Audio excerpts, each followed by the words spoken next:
Okay, everyone. I believe we're ready to begin.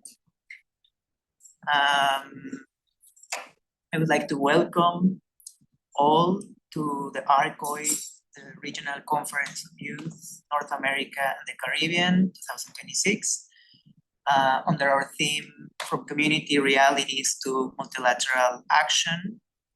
We gather today to build a unified evidence-based mandate for global climate policy. We are thrilled to bring together young leaders, policy experts, and advocates across our region, and to anchor our mission directly within the official United Nations climate process, because I would like to remind everyone that this is an official and UN-endorsed meeting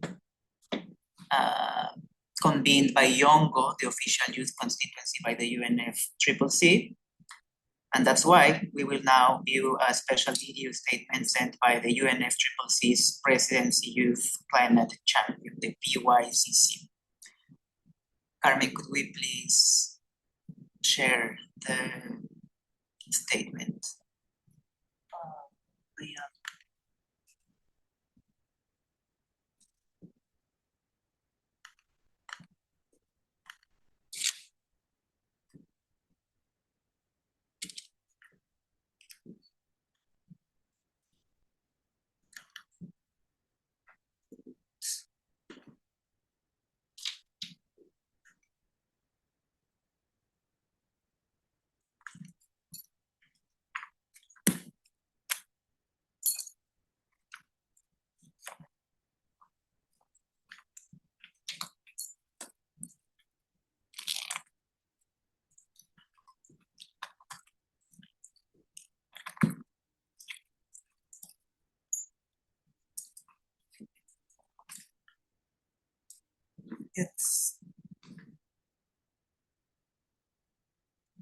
It's not sharing.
don't know why it's not sharing.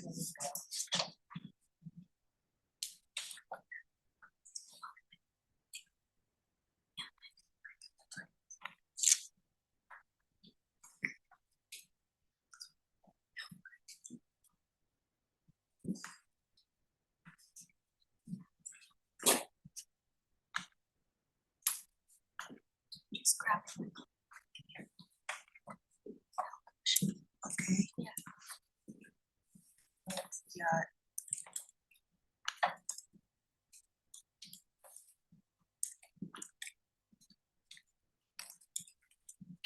Failed to share. Let me see if I can.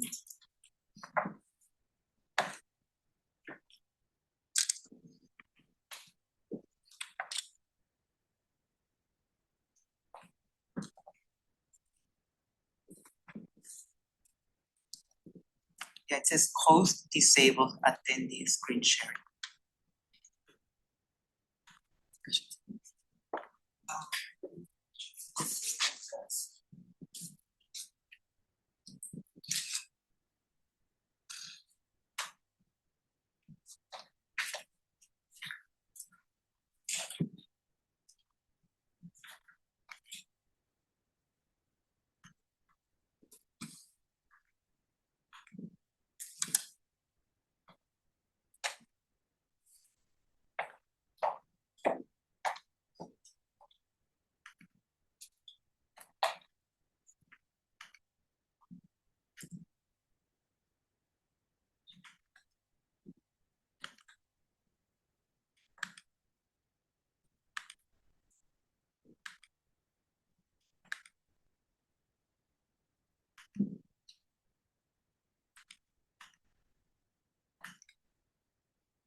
Or we could watch it afterwards if it's not working.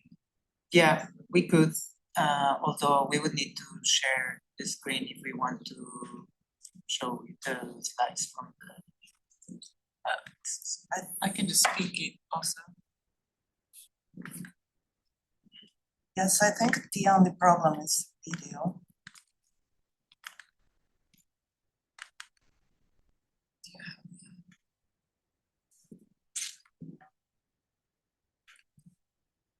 Sorry. That.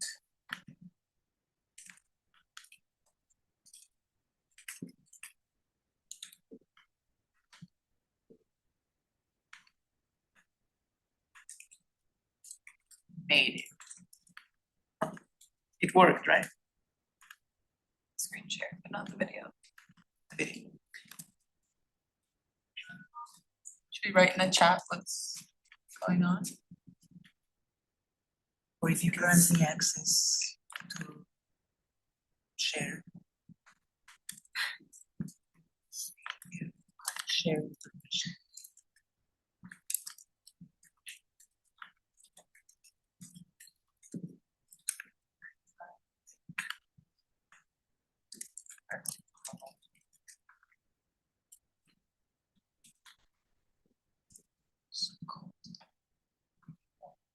Share. You should be able to share these protocols.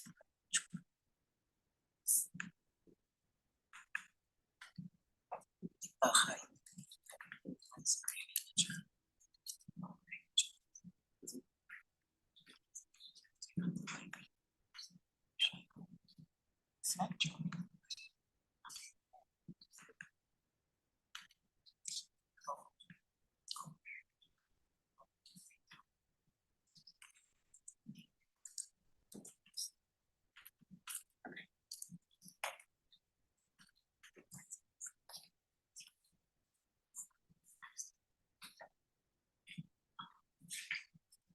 Stop sharing.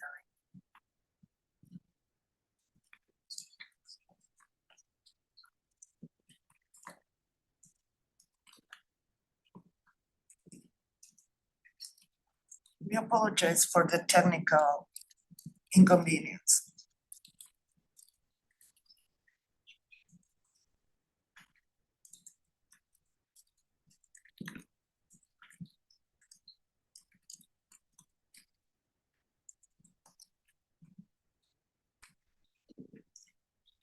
Okay, technology sometimes fails. There you go.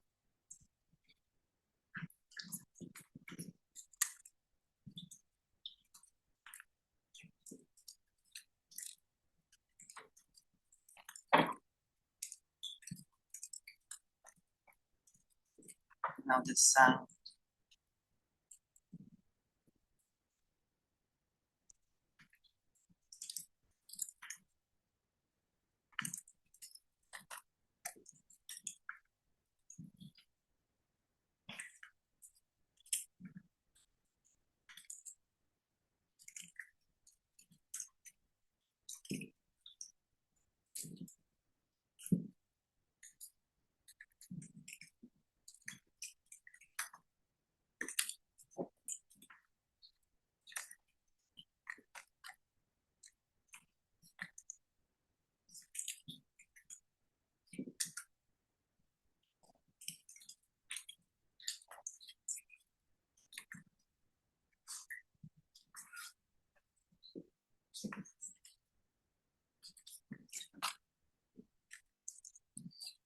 Ponlo nomás con.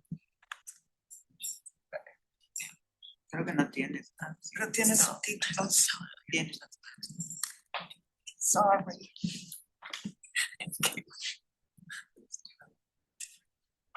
Jorge, maybe he can help me. We would like to Try and play a video. Okay, is the video playing? But there's no sound. Okay, if I may. she came out. She's like, You connect. So you're the one sharing your screen, correct? That's me. I'm going to stop sharing. Okay. also We're gonna do the window. she's like, And then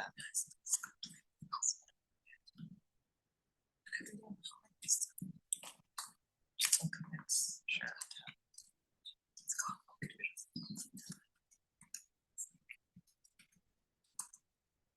I'm gonna try it out one more time.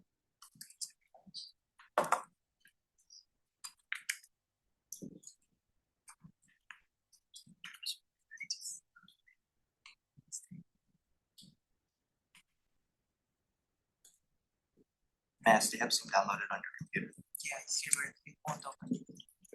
I think that the screen share is working, so it might just make sense to do The subtitles. Huh? Like we can play it with the subtitles only. or we can do it after, or the subtitles, or we can share the video afterwards too. So Yeah, audio does work better like if it's using the actual not the browser. Sometimes it's issues with the browser. Or like, I'm happy to speak with no presentation. So people Come find me though if lose the audience. you want to try the video. Thank you.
Climate policy and to the COP30 Hi everyone, I'm Sally Higgins, the COP.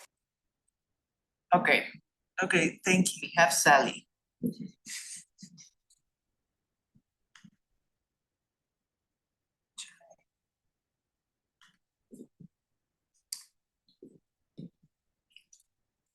Hi everyone, I'm Sally Higgins, the COP31 Presidency Youth Climate Champion. My job is to connect children and young people from all over the world to international climate policy and to the COP31 Presidency team. Climate change is already impacting the lives of children and young people all over the world. I'm a farmer from Allara, a small town in regional Australia, and I see climate impacts firsthand. Hotter days, unpredictable rainfall, floods and more intense storms. But this isn't just happening on my farm, it's happening all around the world. And it's costing our young people and children their health, safety and future opportunities. But in my role as the Presidency Youth Climate Champion, I have seen something powerful. Young people everywhere are stepping up, taking action to address climate change, building solutions, driving innovation, and creating change in their communities, across industries, and within the systems around us. And some of the most powerful leadership that I have seen is happening at the community level, in places like the Pacific, where climate action is rooted in culture, connection to land and to ocean, and in a collective resilience. Our communities show us that the most effective solutions aren't always the biggest or the loudest.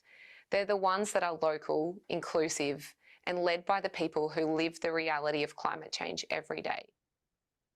So as the Presidency Youth Climate Champion, you can think of me as your connector, linking the incredible leadership of young people on the ground to the international spaces where decisions are made and where the direction is set.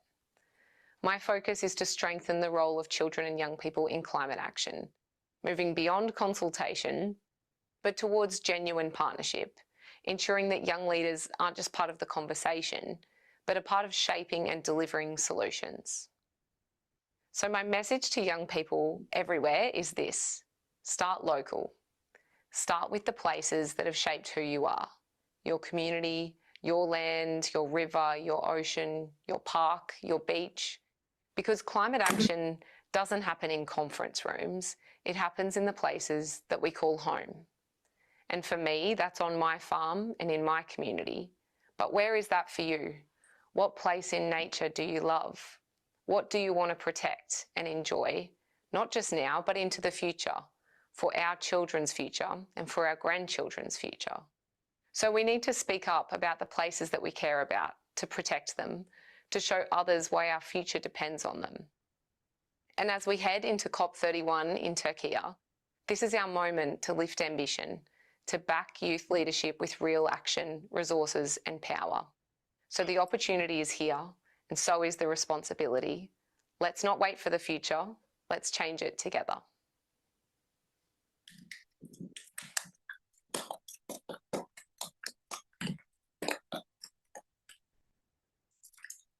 We appreciate the contributions shared by the PYCC. I forgot to introduce myself as well. My name is George, Jorge in Spanish. I collaborate in an organization named Agora. We promote public policies centered in peace, in social justice, in the Sustainable Development Goals. And today we're co-hosting the RCOY. And actually, last year we shared with the latest PYCC, Leila Hasanova, during a roundtable organized by the UNFPA at the General Assembly session September 2025. And it's great to know that we're being able to collaborate and continue communicating with the stakeholders in charge of increasing youth participation in UN decision-making spaces, now with Sally this year. Okay, moving forward, we can begin with our panel.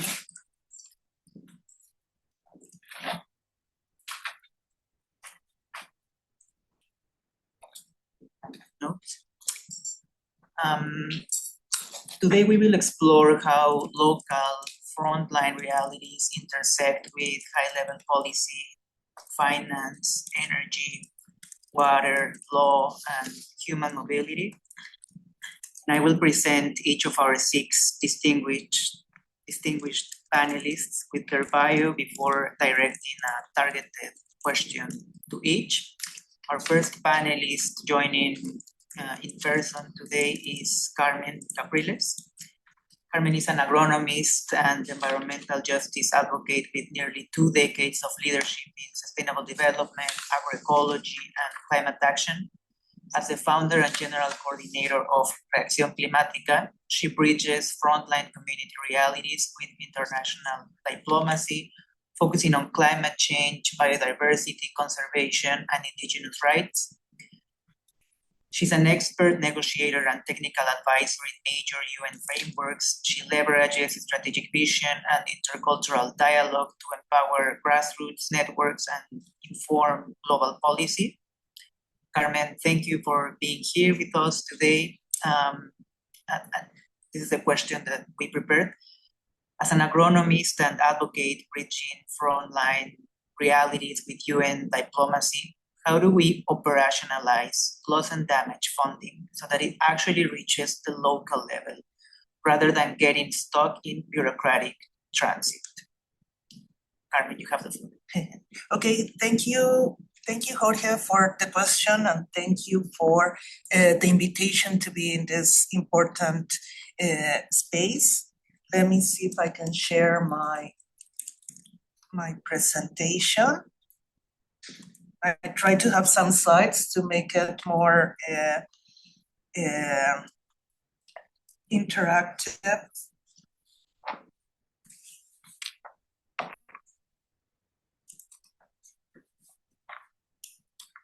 Browser encounter an error. Yeah, something's going on today with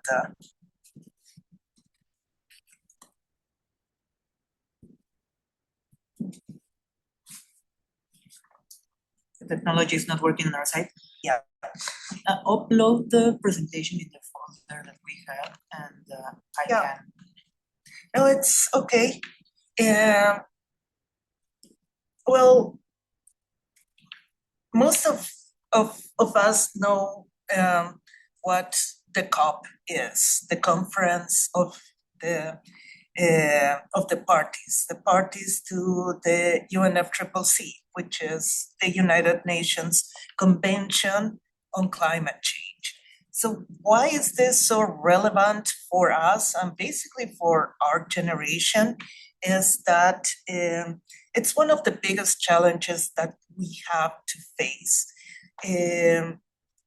We live in a world that's very hungry for energy.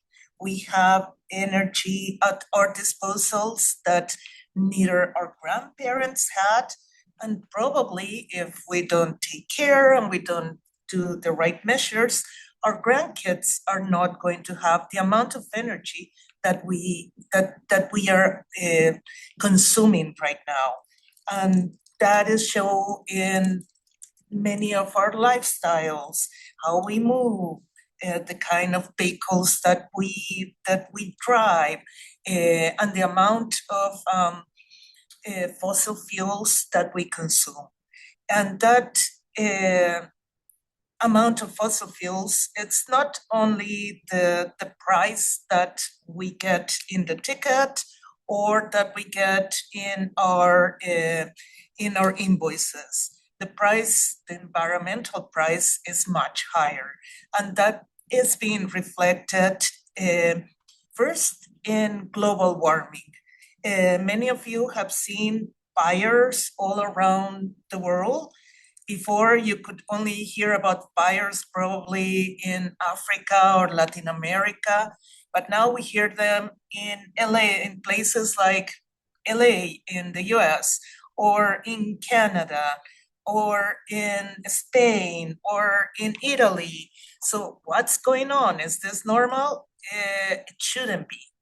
But the fact is that all that fossil fuels that we've been accumulating in the atmosphere has made the atmosphere a lot more hot.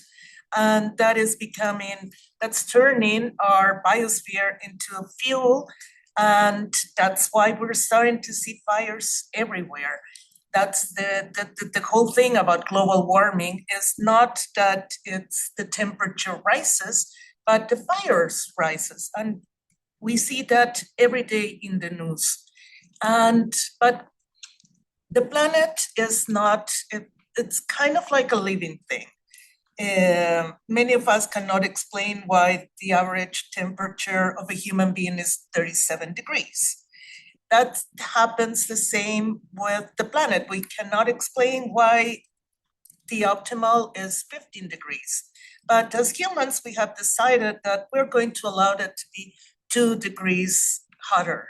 But imagine as a human being going to work with a 40-degree fever. That would be around like 100 and something degrees in Fahrenheit. So when you have a fever, you cannot go work. Probably you're going to have to take a leave. Probably you're going to have to stay home and take a rest until your temperature goes back to normal. But we're not applying that principle to the planet. So we are like, okay, we're going to allow this planet to heat until the 2 degrees. That's basically what the Paris Agreement says.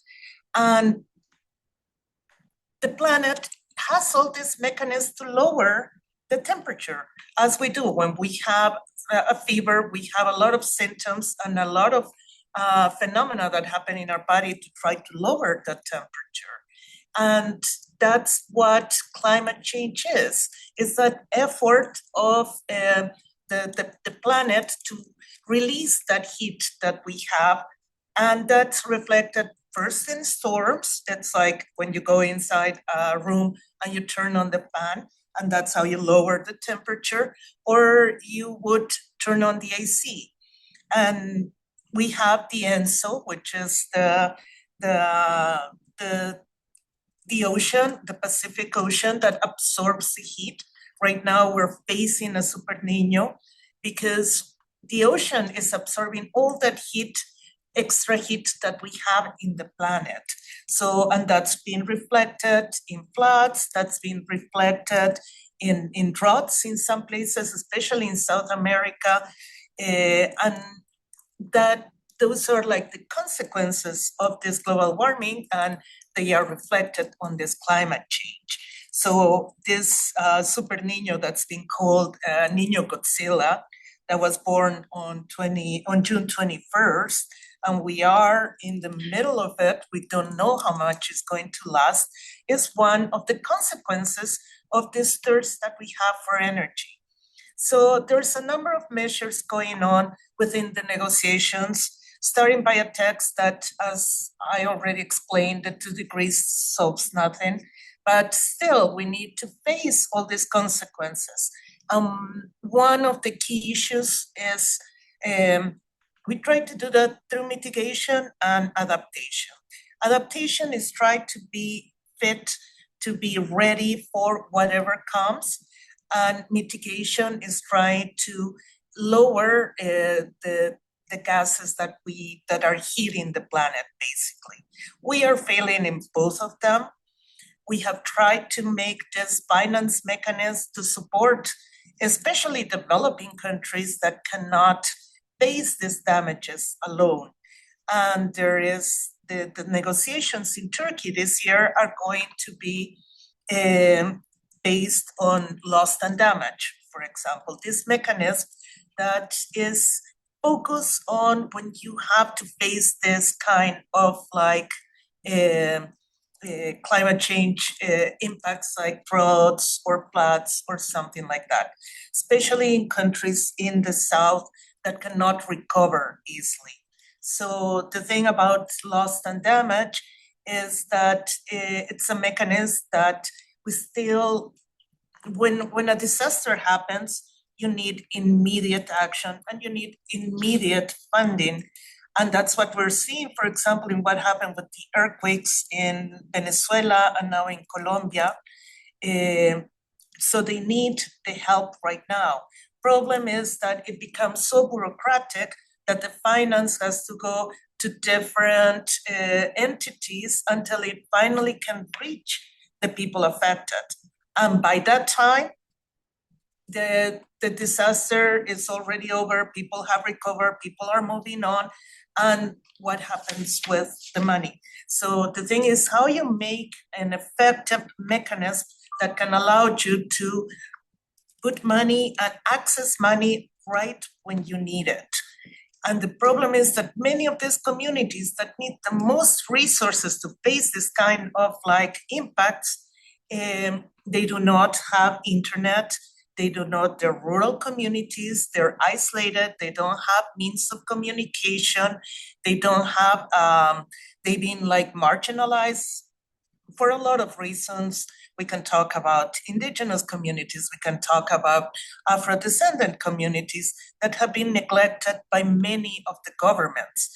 And many of them are the ones that need the most. So I think one of the biggest challenge of the COP around finance is going to be how we make this loss and damage fund really effective in reaching the communities that are affected when the disaster happens. So we don't have to be waiting and money get lost in all these bureaucratic processes from going one place to another and not reaching the people that are being highly affected. And I think that's one of the challenges this year, particularly, that we're facing this Niño Godzilla, because we had Super Niños before, but I think that the challenge right now is to see this kind of communities, to work with them, to make them ready, and to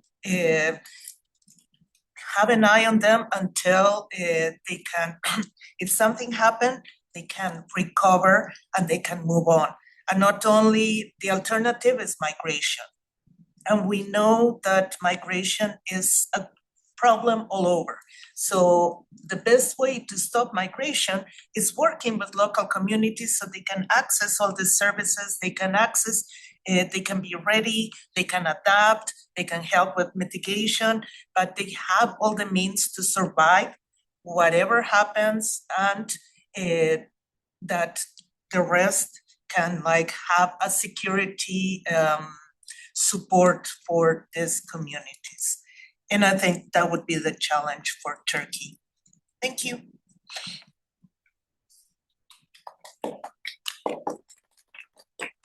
Thank you very much, Carmen, for emphasizing how crucial direct access is for frontline communities suffering from climate change, especially the territories in the global south affected by floods and other disasters.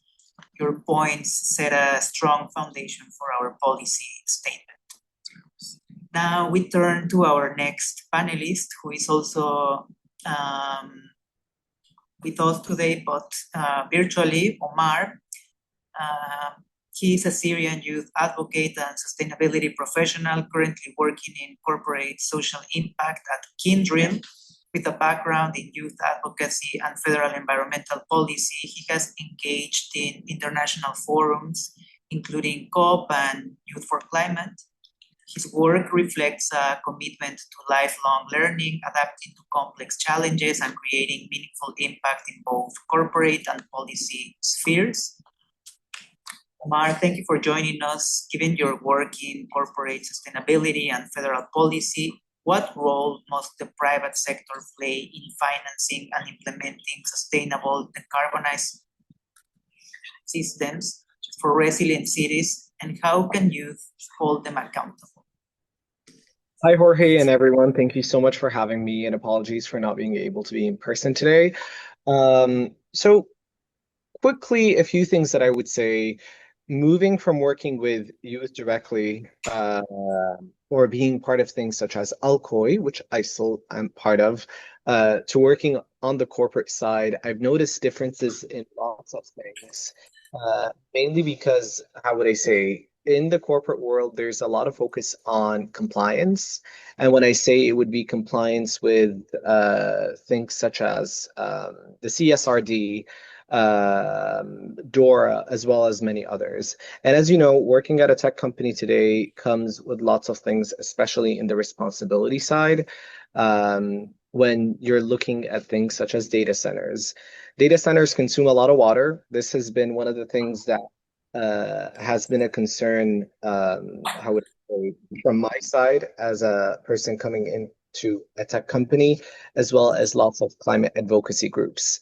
Um, what I would say is, as youth, one thing that we can do specifically, whether that's you in the workplace or you elsewhere, it would be, how would I say, first things first, listen to what they're saying, at least at my company, and then try to meet with them one-on-one, bring in your thoughts after doing some research, and offer them initiatives, solutions like, hey, I'm thinking about doing this, doing that.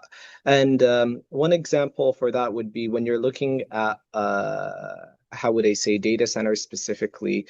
I've worked on a research project where it was essentially we would go and look at water stress areas where we might be located. And from there, how would I say, would be like, okay, we would have this impact, or um, you would need to change your strategy when it comes to impacting the community from doing social initiatives and more. And for us as youth, what I would say, especially if you're at a large corporation, the issue is lots of times you would feel intimidated, but the reality is they'd be ready to listen to you, especially if you're working in sustainability. And if you're not, reach out to a sustainability team at your company. And come with a plan to them. That's one thing that I would say, and especially do your research. Now, on the federal side of things, what I would say is people don't call their representatives enough. And I'm saying that here specifically in the US. Throughout my experience working at Congress and the Senate, one of the things is that we do get calls from people, but the calls that make the most impact is when you are requesting a meeting, for example. But when you're requesting a meeting, you're telling us, hey, I've done research on X, Y, and Z. And like, is there an email? I would like to send you something. And then you could meet with a staffer. Once you meet with a staffer, the staffer would, how would I say, bring in your message and share it with hopefully your representative, be it a senator, be a congress member, and this to you quite literally participating with them and advising them on a bill. So all of that does take a lot of time. It takes a lot of courage, and I will say it is not easy. You will get lots of no's, especially as members of the youth community. Um, I would say not lots of times we're taken seriously. That's one issue. But the reality is, when you come prepared with your data points, with your research, and confidence also, they are willing to listen to you. Maybe not the first time or the second time, but at times the third time, and if not, then the one after. Um, so be confident, reach out, do your research, and also listen to what they're saying and try to see how you can speak their mind language. This is one thing. Every person would speak in a different way, from corporations to people in the federal government to advocates, and you need to work with someone based on what their goals are, essentially, but at the same time feeding to your goals. And in my case, it would be how can we create a more sustainable world with both resilient cities, as well as alleviate the pressure on water stressed areas, especially in a world where data centers are consuming a lot of water. So be confident, do your research, and do reach out. And thank you.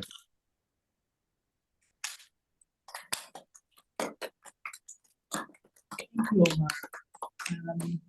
Next, we'll hear from Dr. Daniel Kamen, who is the Bloomberg Distinguished Professor of Energy and Climate Justice at Johns Hopkins University, a world-renowned energy scientist, former US science envoy, and coordinating lead author for the IPCC.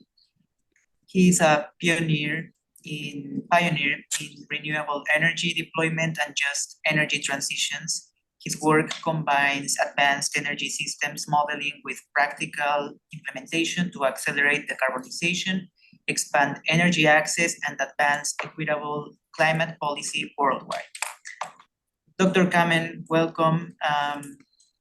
This is a question that we prepared for you. How can youth in the Americas best advocate for a just energy transition that balances decarbonization with the immediate energy access needed for our most vulnerable communities? Well, thank you so much. And can I share my screen to show slides, or should you put them up? If you can. Could you try? Absolutely. Let me try to share right now. I've just asked for permission. Let's see if you can grant it. And Yeah. can I see you yours. now see my screen? Oops, sorry, something just closed. Let's try this again. Okay. Hopefully you can see the screen, and I just want to thank you for inviting me to be here. I think probably the most depressing thing I have to say is right in the beginning, and that is I have attended 21 of the 30 COP meetings. And I'll come back to that, why that's such a depressing statement later, in just a minute or two. So as we think about the question that you asked, how can youth advocate for a just energy transition that balances decarbonization with energy access? I actually think I was given the easiest question of the group because there's a very, very simple approach and solution, which I'll try to highlight.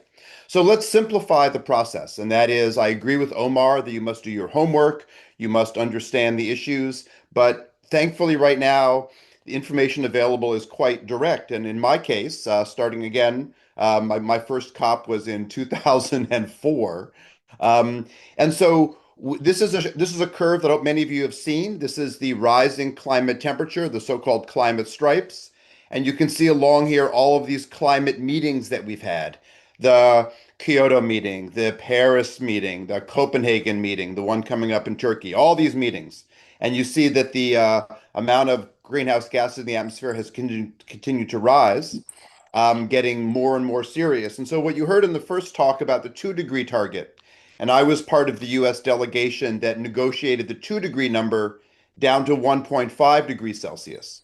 Well, right now the world is on a path for 3 or 3.5 or 4 degrees. And US invasions of other countries do not help, of course. So we have a commission. We need to translate the science into action. I've been part of the IPCC. We were pleased to share the Nobel Peace Prize for our work. But as you'll see, we have not been very successful despite nice prizes. So I think that this very simple cartoon from The Simpsons, hope many of you have seen, it really sums up the translation of all of this climate science into action, and that is we've really had no action. This year has been the hottest summer of my life. Well, this is the coolest summer of the rest of your life. And so this sadly is the gift that my generation is giving to your generation. So you should be quite angry. As we think about what to do about it, it's actually not that difficult. But I think something that we need to keep saying, and that the youth have the strongest voice in saying, is that if you look at this global distribution, what this says is the richest 1% of the world contribute about 15% of all emissions, and the richest 10% of the world contribute over half the emissions. And the poorest half of the planet over here on the right in green contribute less than 10%. So this is a rich person, rich country caused problem. The rich countries benefited from the use of fossil fuels, but today are very uninterested in actually solving the problem. And so that's really the setup. And that, to me, that says is that without climate justice, not only between men and women, for minority groups, for poor people, but also across generations, what we call academically intergenerational inequality or intergenerational equity, if we would get there, are really critical. But we're not doing that as a global society today. Right now, it's clear that my generation and the generation one younger than mine do not really care about your generation because we're making choices that are ruining the planet that you are inheriting. There are bright spots. I don't want to only be depressing. In California, for example, California is the world's fourth largest economy. And as you can see here, from 2012 to today, California has ramped up from 1% of our electricity from solar to over 50%. We're the largest economy in the world driven majority energy by solar. And you can see there are swings during the year. So it's not just about clean energy because of course we have something called nighttime. So we need energy storage. But also in California, here we see that energy storage, like in Texas, like in Norway, like in Bangladesh, like in Kenya, are all becoming a major part of the story. So on March 31st of this year, California met 42% of its energy demand in the evening, and that's when the demand is highest because businesses and homes are both turned on. California met 42% of total demand with energy from storage. And basically all of that came from solar, wind, geothermal energy. And I say that because California right now is about 70% powered by clean energy. And so we're not a small economy. If California can do it, literally anyone can do it, rich or poor, as I'll get to in a second. So I don't want to dig into energy markets, but you should know that the energy markets we have in the world today are not designed to benefit clean energy. They're designed to benefit fossil fuel energy. But even in that, you can see in the pink, these are batteries across the US West, California mainly, charging up, and the blue is discharging. And what you see is that the price of power across the Western United States has dropped to zero or negative because of all this clean energy at certain times of the day. And even in Texas, a fossil fuel state, you can see the price drop to zero. The US East Coast is a problem, like many countries are problems. But we know that energy markets are designed for the old economy, not the new one. Even in that world, clean energy is really doing very well. And so that brings me to both the answer of what I would recommend that youth do. It's very similar to what Omar has suggested. And of course, many of you have seen this picture of Greta Thunberg, but it's also Vanessa Nkate in Uganda, Alexandra Villaseñor in California. There are many youth leaders who have done their homework and have said, I'll start off with a school strike for climate. That's what her sign says, of just her sitting in front of the Swedish parliament. But as we know, the youth movement has grown, although the people of my generation are not making your job easier. We invite you to meetings to show off there's a youth. We do not then give you a meaningful seat at the table. So my generation truly deserves to be sued by your generation for misrepresenting how inclusive we are being. We're not. We are holding back money from climate adaptation. The idea that we'll talk about this climate adaptation fund in Turkey is true, but honestly, this is just a small side note to the fact that the rich countries continue to pollute dramatically and are not putting meaningful money into the process. So you shouldn't abandon the process, but you should recognize the process today is largely garbage. It's largely basura because we are not making meaningful change of money from the rich to the poor or from my generation to younger generation. So I would say the steps are very simple. They are we should, or you, but I hope to help, you should learn, you should organize, participate, and speak out. And in particular, it's critical that the youth vote. And I say that because old people, their views are largely locked in. They might make a few small changes, but youth are underrepresented in every election worldwide. And this is critical. I live half the year in Kenya, where the population is largely under the age of 25. If they were to vote in mass, they would change the decisions in the country. And I say this as someone who has battled. This is just a collage of images from when I was the science envoy for President Obama. And then I resigned when Mr. Trump came in. Mr. Trump is no friend of youth and no friend of climate. Maybe he's a friend of youth on Jeffrey Epstein's island, but he's not a friend of youth in general. But this is some of the backlash when I said we are not on the right path. And so I resigned my position under Mr. Trump. But it highlights that you will suffer some of these attacks. Last point is that energy access and clean energy are cheaper than fossil energy. They produce more jobs than fossil energy. This is from a paper we did now almost 10 years ago, just showing there's almost 700 million people on the planet without clean energy today, without any electricity today. But clean energy is now cheaper than fossil energy, although my generation subsidizes fossil energy. And I just show some of the examples of projects we've done from Afghanistan to Kenya to South Sudan to a project in Colombia. All of these are examples of deploying clean energy at costs lower than fossil energy. And so the argument about cost is not there. The argument about political connection is there. And so my final thought would be if we really invested in clean energy the way we could, I actually think that we could live in a world where a third of our power is solar, a third of it is not nuclear fission, not uranium, but the newest emerging technology, fusion, which is probably 10 years away, and that the remaining third would be wind and geothermal and perhaps small amounts of carbon emitting sources that we capture the carbon. But I'll highlight this because we now know fusion works. Of course, if you look up at the sun, fusion works. We now have fusion working in California at Lawrence Livermore Laboratory, but we need many innovations, and my generation is standing in the way of many of these opportunities. So sadly, if you want to take a stand and work on clean energy in the climate process, you'll have to move ahead, and often at the opposition of my generation, which is not being helpful in this process.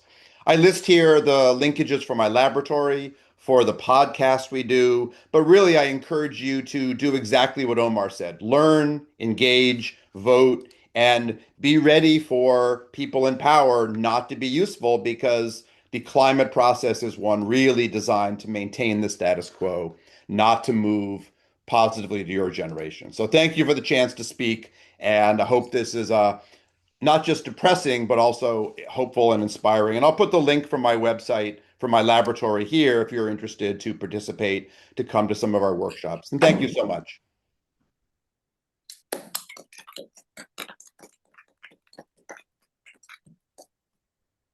Thank you, Dr. Carmen, for grounding energy justice in the immediate realities of community access and equity. Your insights make it evident that we need to increase diverse perspectives and integrate perspectives like yours in spaces such as the Intergovernmental Panel on Climate Change and youth voices too, right? If we want to ensure that our future is shaped by those who will inherit it. Now, staying on the virtual stage, we will hear from Dr. Christopher Costas. He serves as the Arizona Water Program Director at the Environmental Defense Fund, leading strategic efforts to secure resilient, sustainable water systems.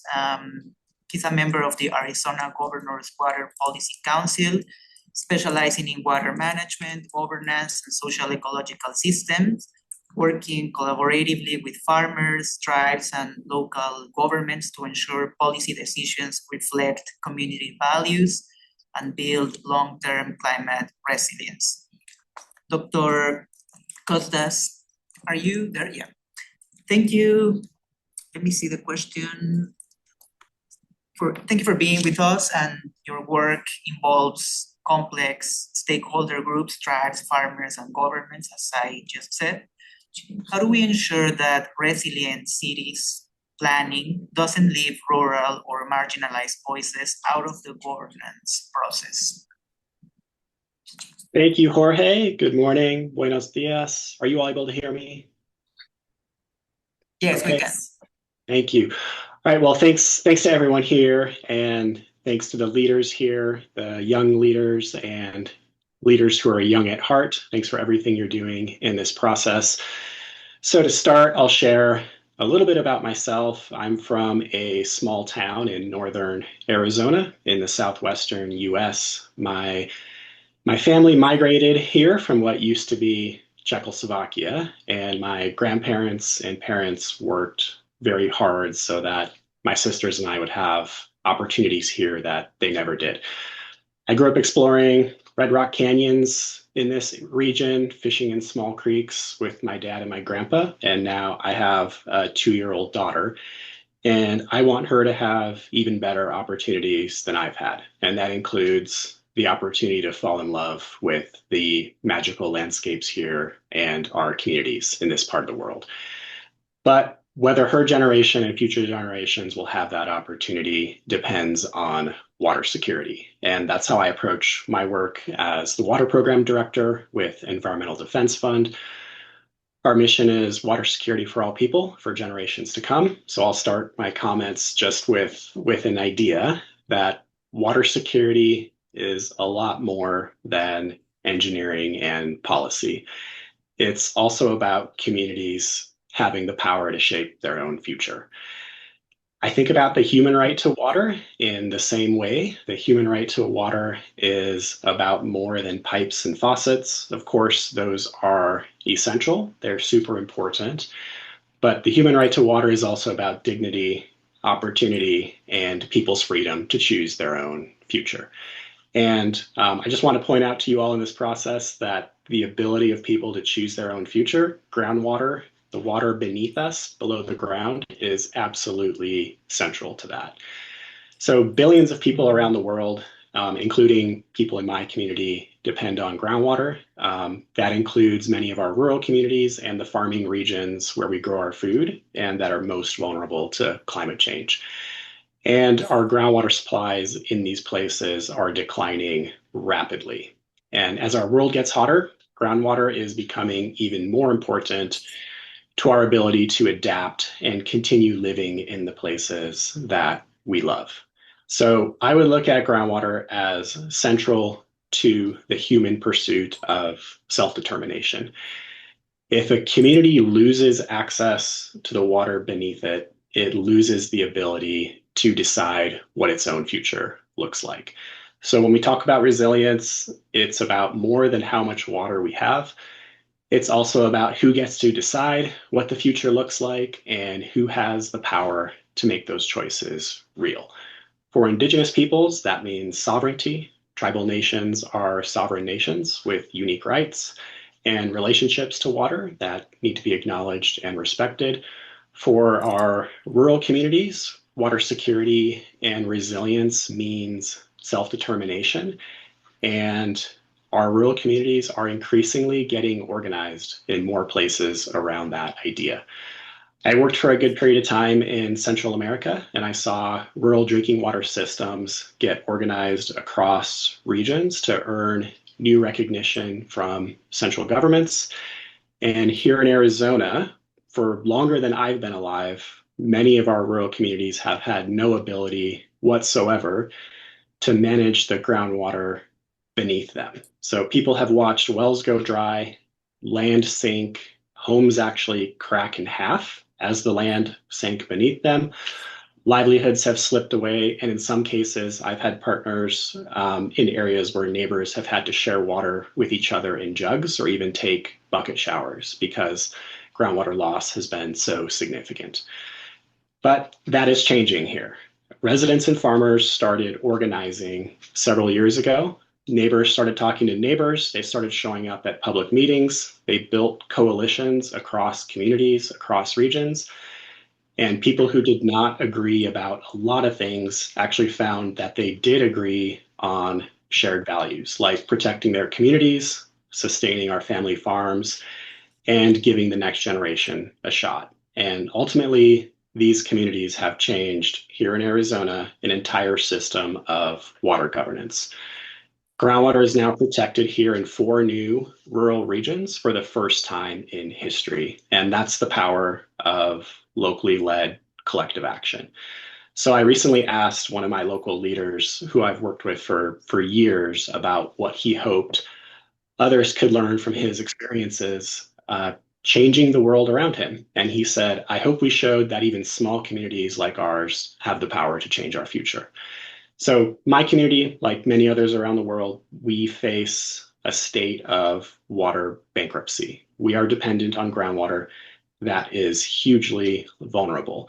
And the decisions we make today as a community about water will determine what opportunities my daughter and her generation will have here in this place I call home. Communities all over the world are facing this same situation. So for you all, I would encourage you all in your regional youth statement to consider a few things. So one, groundwater, how central it is for our communities, for our futures, Indigenous sovereignty, community self-determination over local groundwater supplies, locally led collective action, and hope. So to kind of link back to the previous speakers, Omar and Dan, they mentioned research, showing up, doing your homework, organizing, and voting. I'll tell you, in the water space, those are great action items for communities. Those translate really well. And when the communities I work with have gone down that path and done those things, they have been truly able to change the world around them in terms of bringing in new management, new authorities, more power to manage their water for themselves and for future generations. So just going back to the theme of this meeting, moving from community realities to multilateral action, I'll just say, communities can't just provide the realities. What local communities are accomplishing together today on water security, I believe, is one of our greatest sources of hope for a resilient future. So I believe multilateral action now has the opportunity to actually catch up with that reality on the ground in communities. So I'll just say thank you, everyone. It's really a pleasure to be here speaking. I appreciate the opportunity, and I do believe that my daughter's future is brighter because of you all and your generation. So thank you.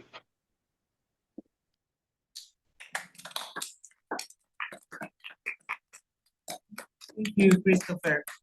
Bridging rural and urban water governance is essential, especially as ecological stress impacts agricultural communities across the region. We now return to our in-person stage here in New York to hear from Joshua Frimpong, who is a climate justice and policy expert and adjunct lecturer at Fordham University School of Law, where he teaches environmental justice. Serving as the North America regional focal point for the UN SDG 7 Youth Constituency, he advances youth engagement in sustainable energy. As the executive director of the Eco Africa Network, he champions climate justice and clean energy transitions, leveraging his knowledge to inform policy and community resilience. Joshua, welcome. And this is a question that we prepared for you. As a legal expert and North America focal point for SDG 7, how can we use international law and SDG frameworks to force more ambitious climate action from our local governments here in North America and the Caribbean? Thank you very much. You able to get up my slides on that? Let me share.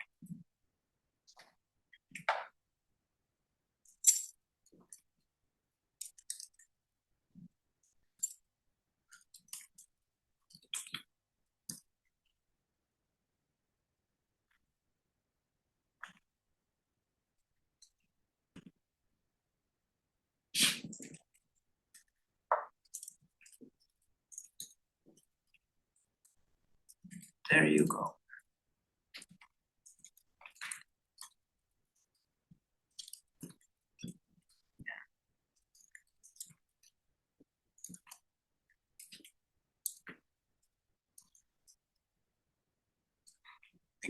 Yeah, we'll have to present it like this.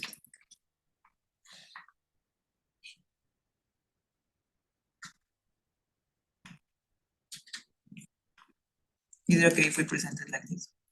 Yeah, sure, works. Okay. First, don't worry about the man and the design. I'm the same person. I've just changed a little bit, but still me. And I think a lot of work has already been done by the speakers, and it set the tone well for me. To continue, I'm simply going to help us to explore how we can use international law and the SDGs to demand more ambitious climate action.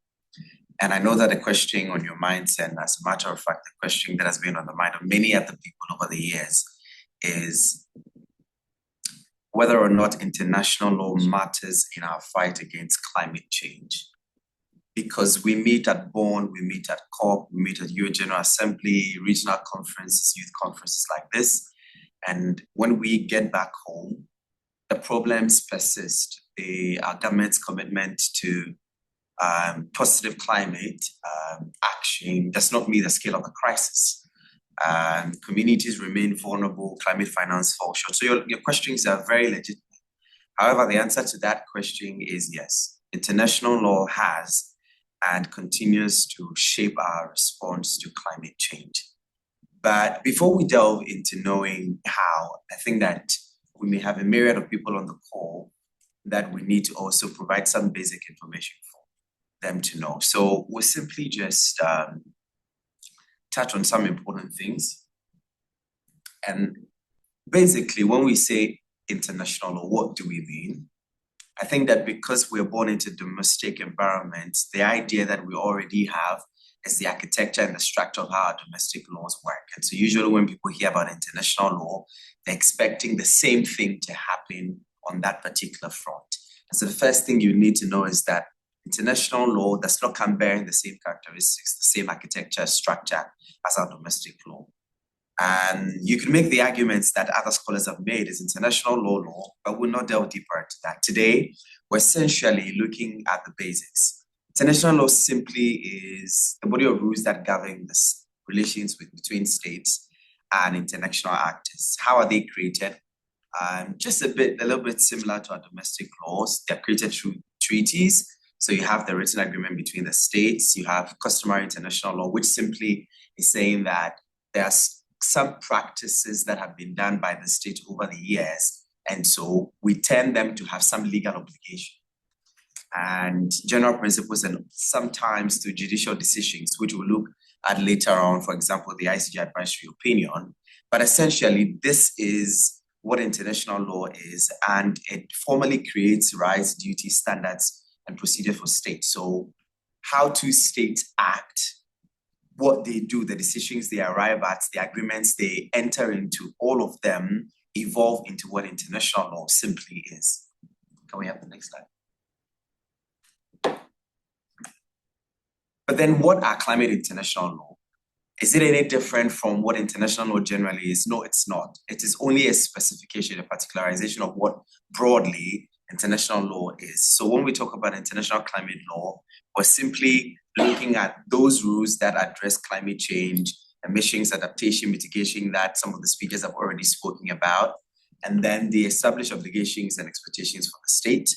The unique thing about international climate law is that they don't operate in silos, so they intersect. You find that they operate alongside international human rights. You find them operating alongside, United Nations Convention on the law of the sea. So you see them intersect in many other ways. So you don't find one particular climate treaty that talks about everything, but you find that as we progress and as we develop new ideas, new treaties come, and then we find a way to merge them together.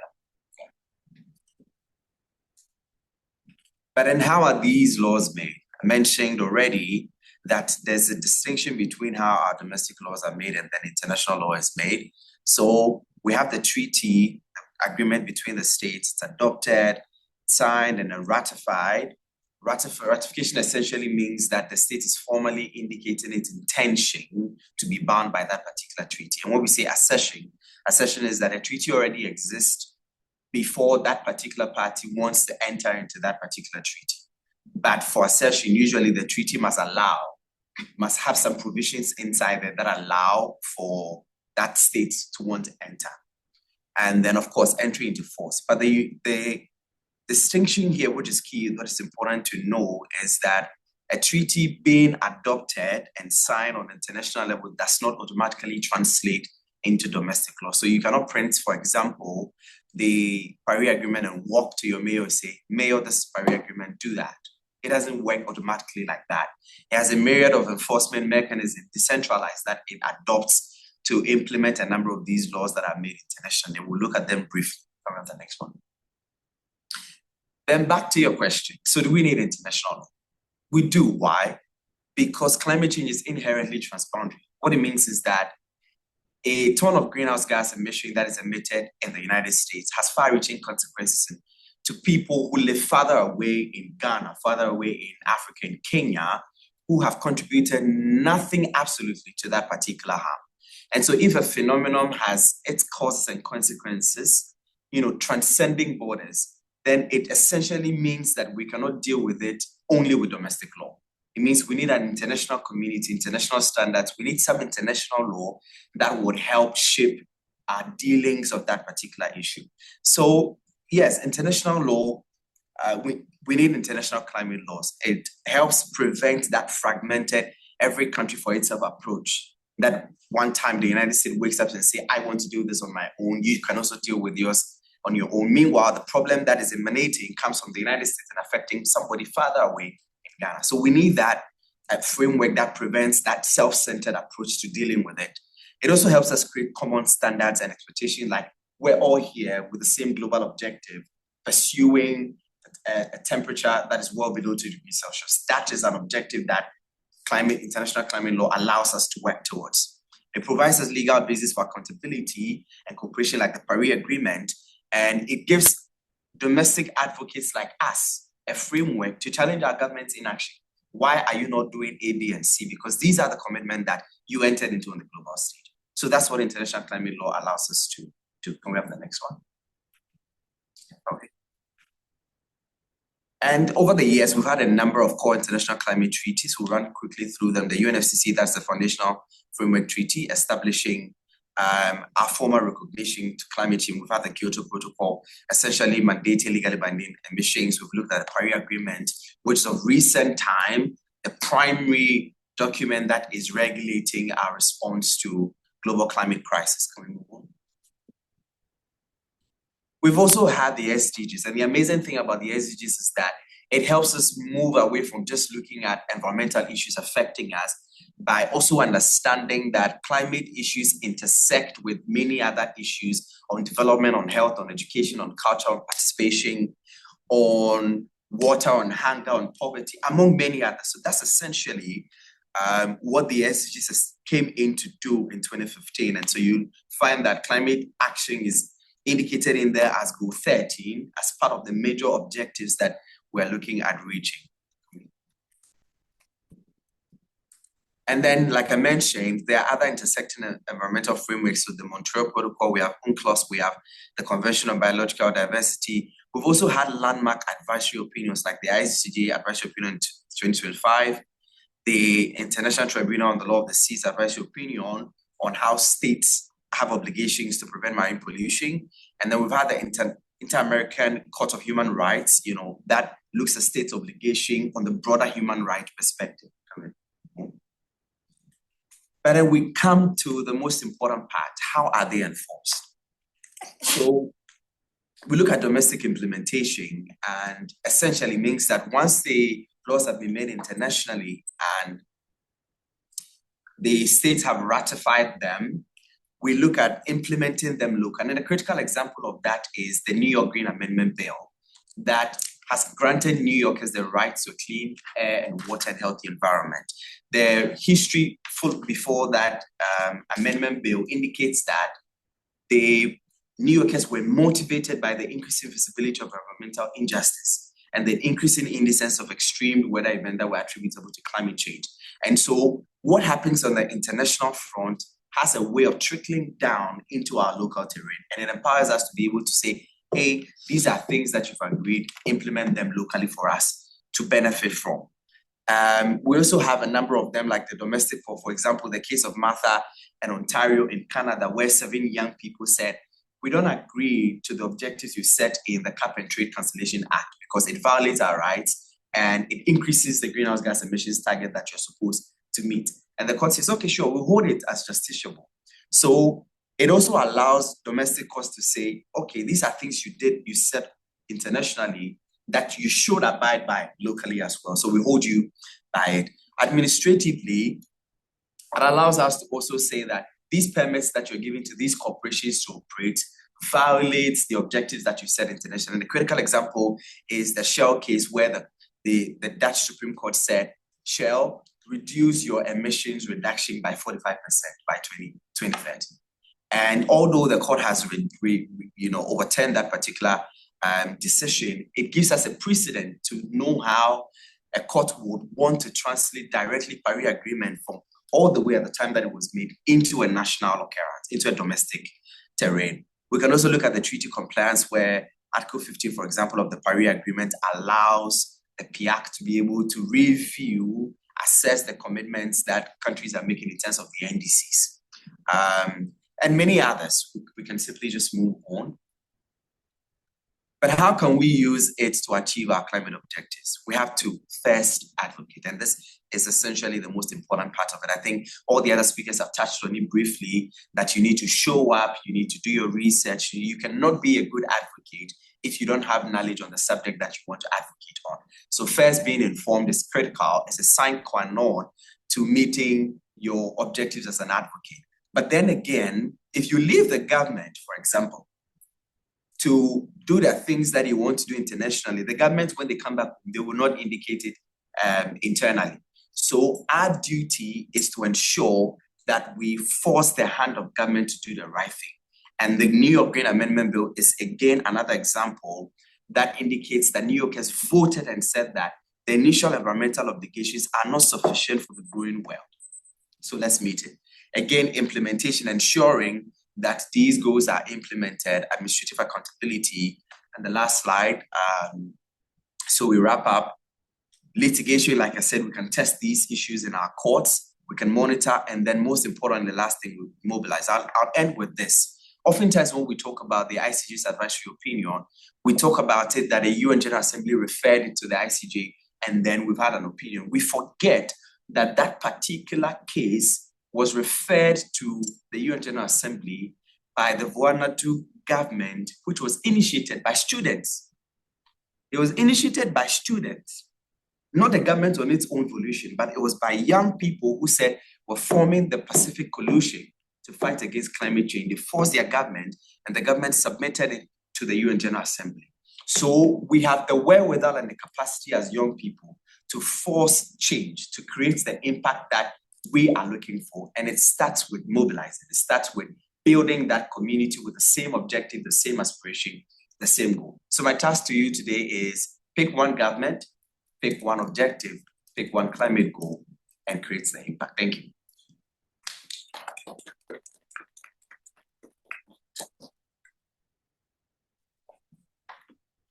Thank you, Joshua, for highlighting the legal mechanisms that youth can leverage to enforce accountability at local and municipal levels and to advocate as well at the international level.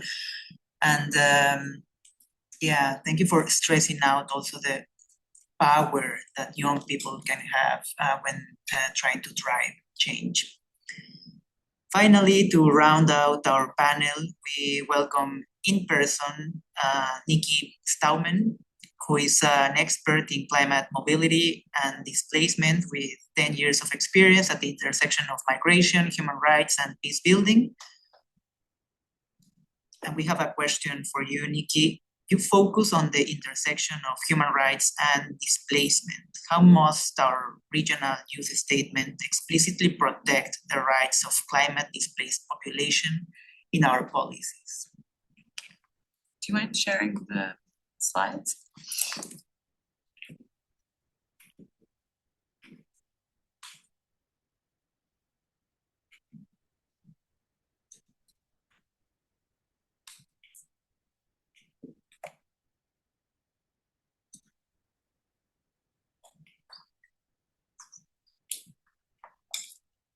There we go. Thank you. Hi, everyone, and thank you so much. I think building off was a great transition. I'm sure you planned it that way, building off what Joshua said about the framework and international law and how we understand climate issues within international law is really important. And I work at, as you said, the intersection of human rights and displacement, and mostly on climate mobility, policy, and research with the Global Center for Climate Mobility.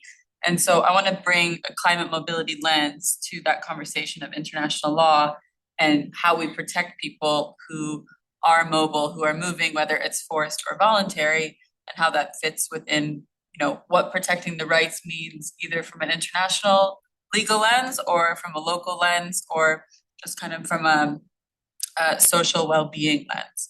And so what climate mobility essentially means is how climate impacts are affecting whether people move, whether they can stay in their homes, and also the conditions under which they do either of those things. And I think importantly also, we think a lot about climate mobility as international cross-border migration, but the majority actually happens internally, and a lot of people don't want to move. So a lot of times climate can also cause people, it can cause people to have limited opportunities to move, and make them not able to move even if they want to. And as we've just discussed a lot today, and I think Dan, you framed it really well, that these impacts are very, very unequal, particularly for climate vulnerable countries and communities that have contributed the least, where I'm going to be talking about in the region today, in the Greater Caribbean, they've contributed less than 10% of total greenhouse gas emissions, yet they're deemed as one of the most vulnerable regions. So it's very unfair, and additionally very unfairly impactful for youth, as we all know, and as I think you guys really framed today, the other panelists. And so I'm briefly going to share, you can go to the next slide. I'm briefly going to share what we've heard from young people and communities across the Greater Caribbean. I myself, of course, am not on the front lines, but I think it's important to talk about the US as you did today too, Chris. But we've done a lot of work with young people across this region, and so I'm going to share what some of them have shared, and also some concrete actions that we want to contribute to this statement. And so to ground this in evidence, one of the regional initiatives we undertook is called the Greater Caribbean Climate Mobility Initiative. I invite you all to look at it later. We can't get into the details today, but this looks at how basically climate change is shaping mobility across the region now and also in the future. And to do this, we combine for this report, for this interactive evidence, we combine climate mobility projection modeling, field research on the ground, and stakeholder consultations. And I led the research on the ground, so I'll focus particularly on what some of those communities told us themselves and some of the projections that actually aligned with what people are saying. If you go to the next one. Just a quick overview of the map and where we did this research. We did it across 14 locations in 6 countries, 3 mainland, 3 island, and this was between urban environments, rural, coastal, and origin and destination countries as well, including people who had moved, people who are considering moving, and people who wanted to stay at home. And so across these very different contexts, I will say the really big takeaway is that there was this tension between a strong attachment to place, people wanting to stay home, and also growing pressures and constraints on mobility. So the pressure to move, but also not being able to. If you go to the next slide. And I think that tension is particularly important for young people. We saw it really come out the most for them, because what we heard from a lot of young people is that young people make this clear connection between they're seeing the climate impacts on the ground. They may not identify it as climate change or use the academic terms we've been saying today, but they are seeing the climate impacts. But they also see the connection between that and declining job opportunities, declining access to services like health and education for them. And as traditional livelihoods become less viable, for instance, traditional livelihoods that people are used to being passed down to their families, ones in their generations, their communities they've done forever, as that becomes less viable, they're being the ones that are expected to leave their communities to go search for work. But also not everyone has the skills. They might not have been trained in that. They might not have the resources. They might not have the network in those destinations to look for those opportunities elsewhere. So when young people, so a lot of them are, constrained in that way. And also when young people leave, there's impacts on those people who stay. That could be elderly people. We heard this in Costa Rica. People were worried about there's not going to be young people here to carry on the farming practices and to carry on what we're doing here. And in indigenous communities in Suriname, for example, they were concerned about what this continued youth migration might mean for this intergenerational transfer of knowledge. I think, Dan, you alluded to this concept, but part of farming and working with the land is so inherent to indigenous communities and to their identity that they worried about how is this going to continue. And so, but at the same time, even though people in the same place, we have the stat here that young people also do want to have this desire to move, whether that's, for economic reasons or not. And about 42% of the people we surveyed said climate change would play a role in their decisions. And that's not to say it's the only factor. Climate is a compounding factor, but it does impact their decisions. And so the question isn't really whether young people should stay or should move. We can't say that, but it's actually whether they have a genuine choice. And I think that's the most important part that I want to iterate that goes into the statement. And how do we protect the rights? It's, do people actually have agency and a choice? And that right to stay becomes important here, because we need to be resourcing if people don't want to move. We need to resource people's ability to remain safely where they are with dignity. That means having access to a job, skills, education, services. And so that staying is actually a choice for them. You go to the next slide. That's just a summary of some of the key findings, but I do invite you to look more into the report. And so if choice, I'm framing this as choice being the issue here, what does protecting that choice actually look like, right? So the evidence that we gathered, the stakeholder consultations we did with over 1,200 people across lots of countries. We had a youth consultation as well. We worked with Young Joe, we worked with a lot of different organizations in the region that contributed to this. So with that all together, we put together this agenda for action for the Greater Caribbean. And we have 7 different big action points with lots of sub-actions below them, but categorized into these 3 themes. And I'm just gonna speak directly to the middle one under protect rights, because of this question, how we're talking about protecting people's choice and rights. If you go to the next one. So under these 3, we looked at how we need to protect the right to stay. We need to protect people's ability to do that, while also recognizing that in some contexts, it might be better for them to relocate when necessary or migrate. But climate change can also create immobility. We see that up to 6 million people could actually be deterred from moving due to climate impacts in their destinations. That's what some of our projections show. And so what this brings to mind is that it's really important that we have continued statehood and citizenship, especially for people affected by sea level rise, that we're concerning how people relate to the land and due process rights. Do they actually have ownership? Can they relocate? And planned relocation, and keeping in mind what people want when they move, what's important to them. And so this principle to enable people to stay where possible, we really need to ensure that their dignity and their rights are respected in doing so. If you go to the next one, and this relates a bit more to what Joshua was saying about the rights-based mobility approaches, because this brings in other international laws, other regional laws, but this right to stay that I'm talking about shouldn't be the assumption. We're not assuming people want to stay, we just want to protect them in whatever choice that they do make, right? So many young people want to move and they'll need to move. And by 2050, we projected that in a kind of worst case scenario, up to 8.2 million adults could move, and about almost a little less than half of those could be young adults between 20 and 39. So the principle here is that the rights have to travel with people during their mobility journey, whatever pathway that is, whether it's if they're internally displaced, whether if they're cross-border, and this means including humanitarian protection, making sure that we're incorporating those laws, the Cartagena Declaration, the Cartagena Plus 40 process, the Chile Declaration, these commitments that we've made. As Dan was saying, we make all these commitments, and as you were mentioning these commitments, but we need to make sure they're actually implemented. And making sure people have access to services and local inclusion, that they're actually integrated when they move and when they resettle. So for young people, this shouldn't mean losing access to healthcare, education, safety, or basic services.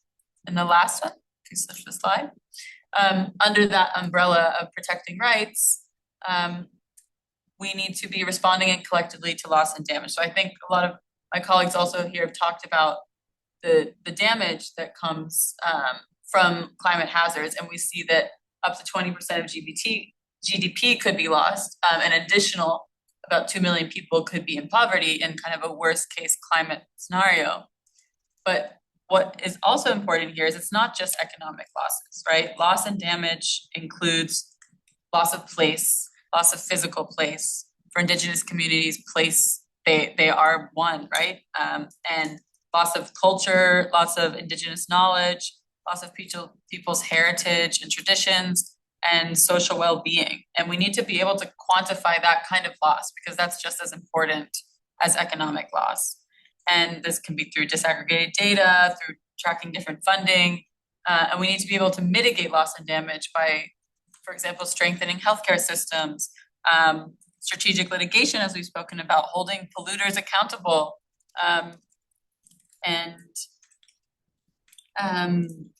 finally, if we go to the next one. And so all of these that's just the end slide, but I would say that all of these recommendations that we have are very helpful in terms of a regional global lens, and it speaks to bringing in actors at the regional level and the national level and the local level, and involves a lot of actors. But when we talk about what we can do today and what we can all do in our organizations, I think it's really important that we make sure that youth are not framed as just being vulnerable to climate change, but also shaping the response. And I think all the speakers have mentioned this too, but that's not just consulting youth, it's giving them a platform, as we're doing today, and meaningful opportunities to influence policy. And I think, Dan, you said this earlier, they're a lot of times invited to COP, right? But then are you actually given a seat at the table to make those decisions? And I know in our own work, we're trying to create those spaces at GCCM. We have some fellowships. We support people participating in COP and other convenings. We're also giving seed funding to more youth-led initiatives. But for the regional youth statement today, I think in terms of this question that you've asked, I would make the core ask about protecting young people's choices. And so that means investing in their ability to stay, protecting their rights when they actually are on the move, when they are displaced, and also giving them meaningful power in shaping those responses, because they should have, as we say, the ability to stay with dignity, to move with dignity, and also determine their own futures.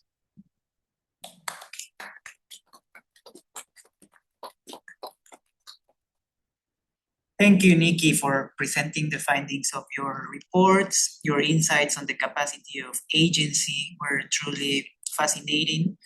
And I also want to thank you for focusing on a region that usually doesn't get highlighted, the Caribbean. Your work makes it evident that we need to increase diverse perspectives, as I said to Dr. Kemen, and especially youth voices. Okay, then we can move forward with our breakout rooms. We'll transition into groups, and these rooms are designed for active policy drafting to build our regional youth statement. Here is what each room will cover and who will be leading them. The axis 1 will be addressing from pollution to solution. This is the way that we named the axis, the breakout room. The focus or the objective is to bridge local biodiversity protection, waste interception, and ocean health with topics such as food security and circular economy systems. And Mario will be moderating this session. The axis 2 will be on climate education, empowerment, and youth-led innovation. The objective is to universalize the Action for Climate Empowerment framework and integrate, to explore how we can incorporate technical capacity building into education systems. It will be moderated by Alfonso from AJUVES, Juventud Unida en Acción. And the keynote speaker is Marin Spence, trauma-attuned care navigator, mental health advocate, and a master's candidate in psychedelic research at the University of Exeter. And here in person, the third breakout room will focus on climate governance, finance, and justice. The objective is to explore how we can operationalize climate funding mechanisms and simplify bankability requirements for youth projects and securing direct access finance. Kathy, who is the founder of the Biogas Education Hub, an award-winning educator, will be presenting her project, and we will have a discussant, Alishba Khan, who will provide her opinion about the project, and hopefully we can find financial mechanisms that will ensure resources to these initiatives. Okay, so please jump into the group, the breakout room that seems more interesting for you. In the case of those who joined virtually, you have two options. The axis 1 on the topic is from pollution to solutions, and the axis 2 is about climate education and youth-led innovation and empowerment.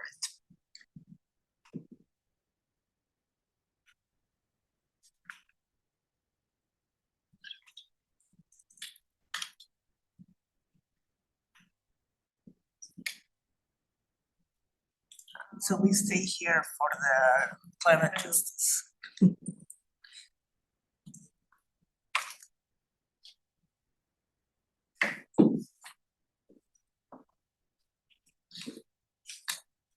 Do I? I'm not on. Oh, here's the Wi-Fi. Oh. It's not showing options to join. We already have people joining in. Okay. Yeah. Because I'm not. I'm not on the Zoom. You don't have to. I will. Alishba will be following the session. So I don't need to be using my computer. I've got you Uh, got me. I got that. But hey, do you want to assign here the people to the? Say that again.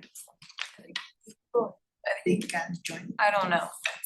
They can join, or you can put them if necessary. But we don't know which topic they prefer. Like Yeah. we didn't get prompted If to there's join a someone room. that has to be assigned. Like on Nikki's screen, it's not prompting to join a room, so I don't know why. Although we have here Chris, for example, joining systems. Alfonso, who is a moderator for the climate education and empowerment group. I would just reopen the rooms because I think people are having trouble getting them. Because yeah, they should like get the, There's no notification, and so people are asking how to get into the room, so you just have to reopen them. yeah, no, I think we can like Just assign them. assign them. Or just reopen them, maybe. So we close them and open them. Yeah, again. exactly, just I let it, could add a third room, for example, and see if Nikki's account. Okay. sure. Try it.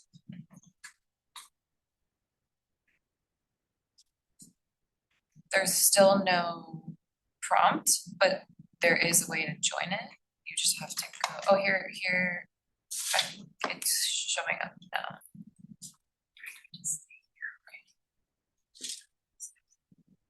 Yes, there's an ability to join.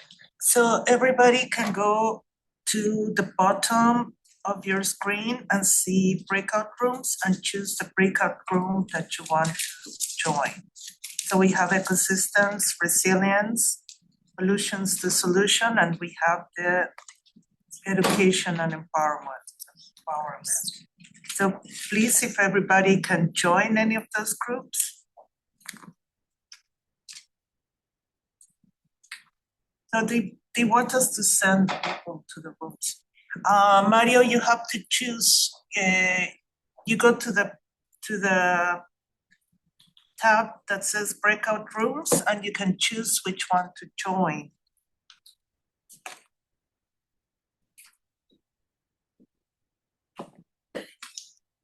So again, the instructions here in the bar below, we have a button that has 3 dots. Please click there and choose breakout rooms and select the one where you want to join.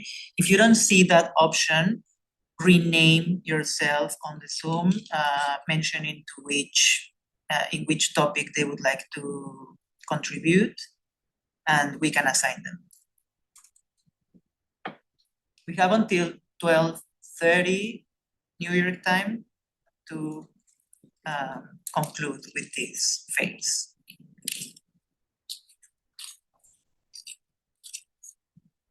Yes, great.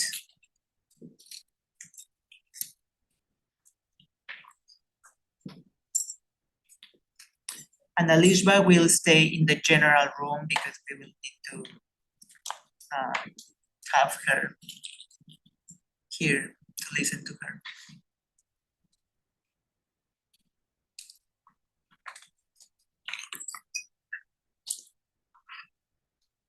Okay.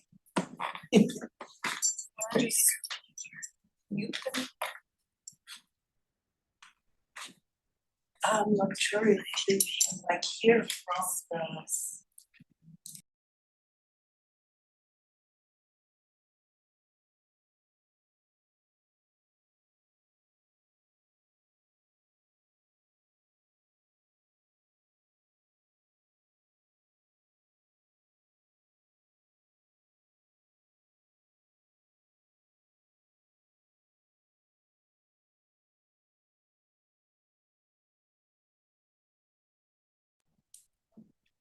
Let's make it a hybrid breakout.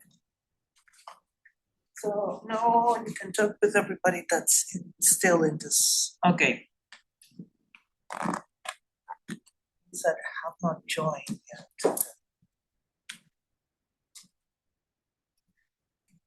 Well, just a reminder that we will transition to our breakout rooms. If anybody wants to join the ecosystems, resilience, and pollution to solution breakout room, please select that option in the bar below the Zoom. And if they want to join the climate education and empowerment breakout room, please select that option. And if they want to listen to Kathy here in the breakout room 3, which is about climate finance, you can stay in the general.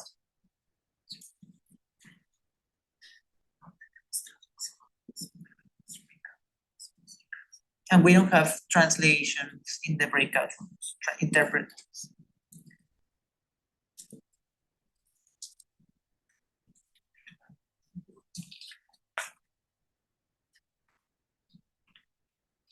Okay, and we'll begin in 2 minutes. Just the computer. Because the microphones are.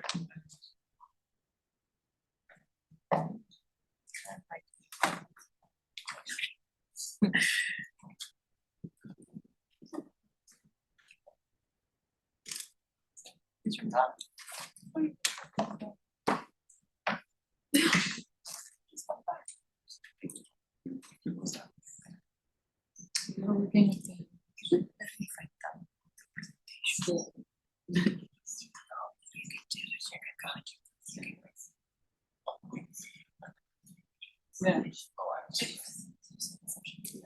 We were on the news. Yes. We traveled for 2 weeks. Oh yeah. You didn't see us for you stood out. Only white people no we saw.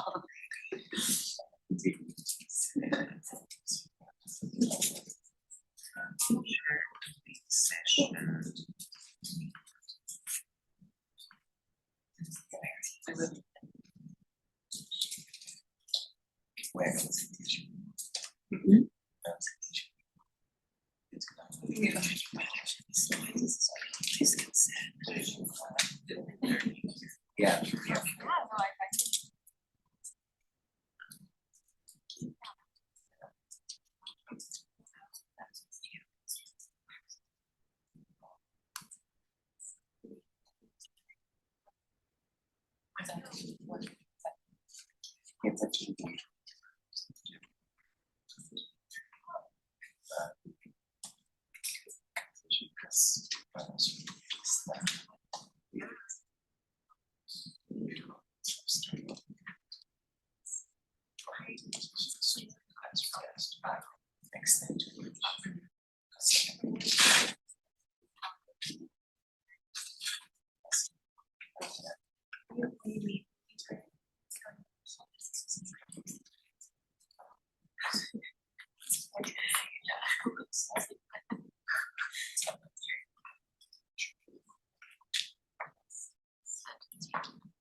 Okay, everyone, thanks for joining the breakout room 3 on climate governance, finance, and justice. For those who follow the session virtually, please remember that this is the breakout room 3. If they want to join another, the climate education breakout room, join the Axis 2 session.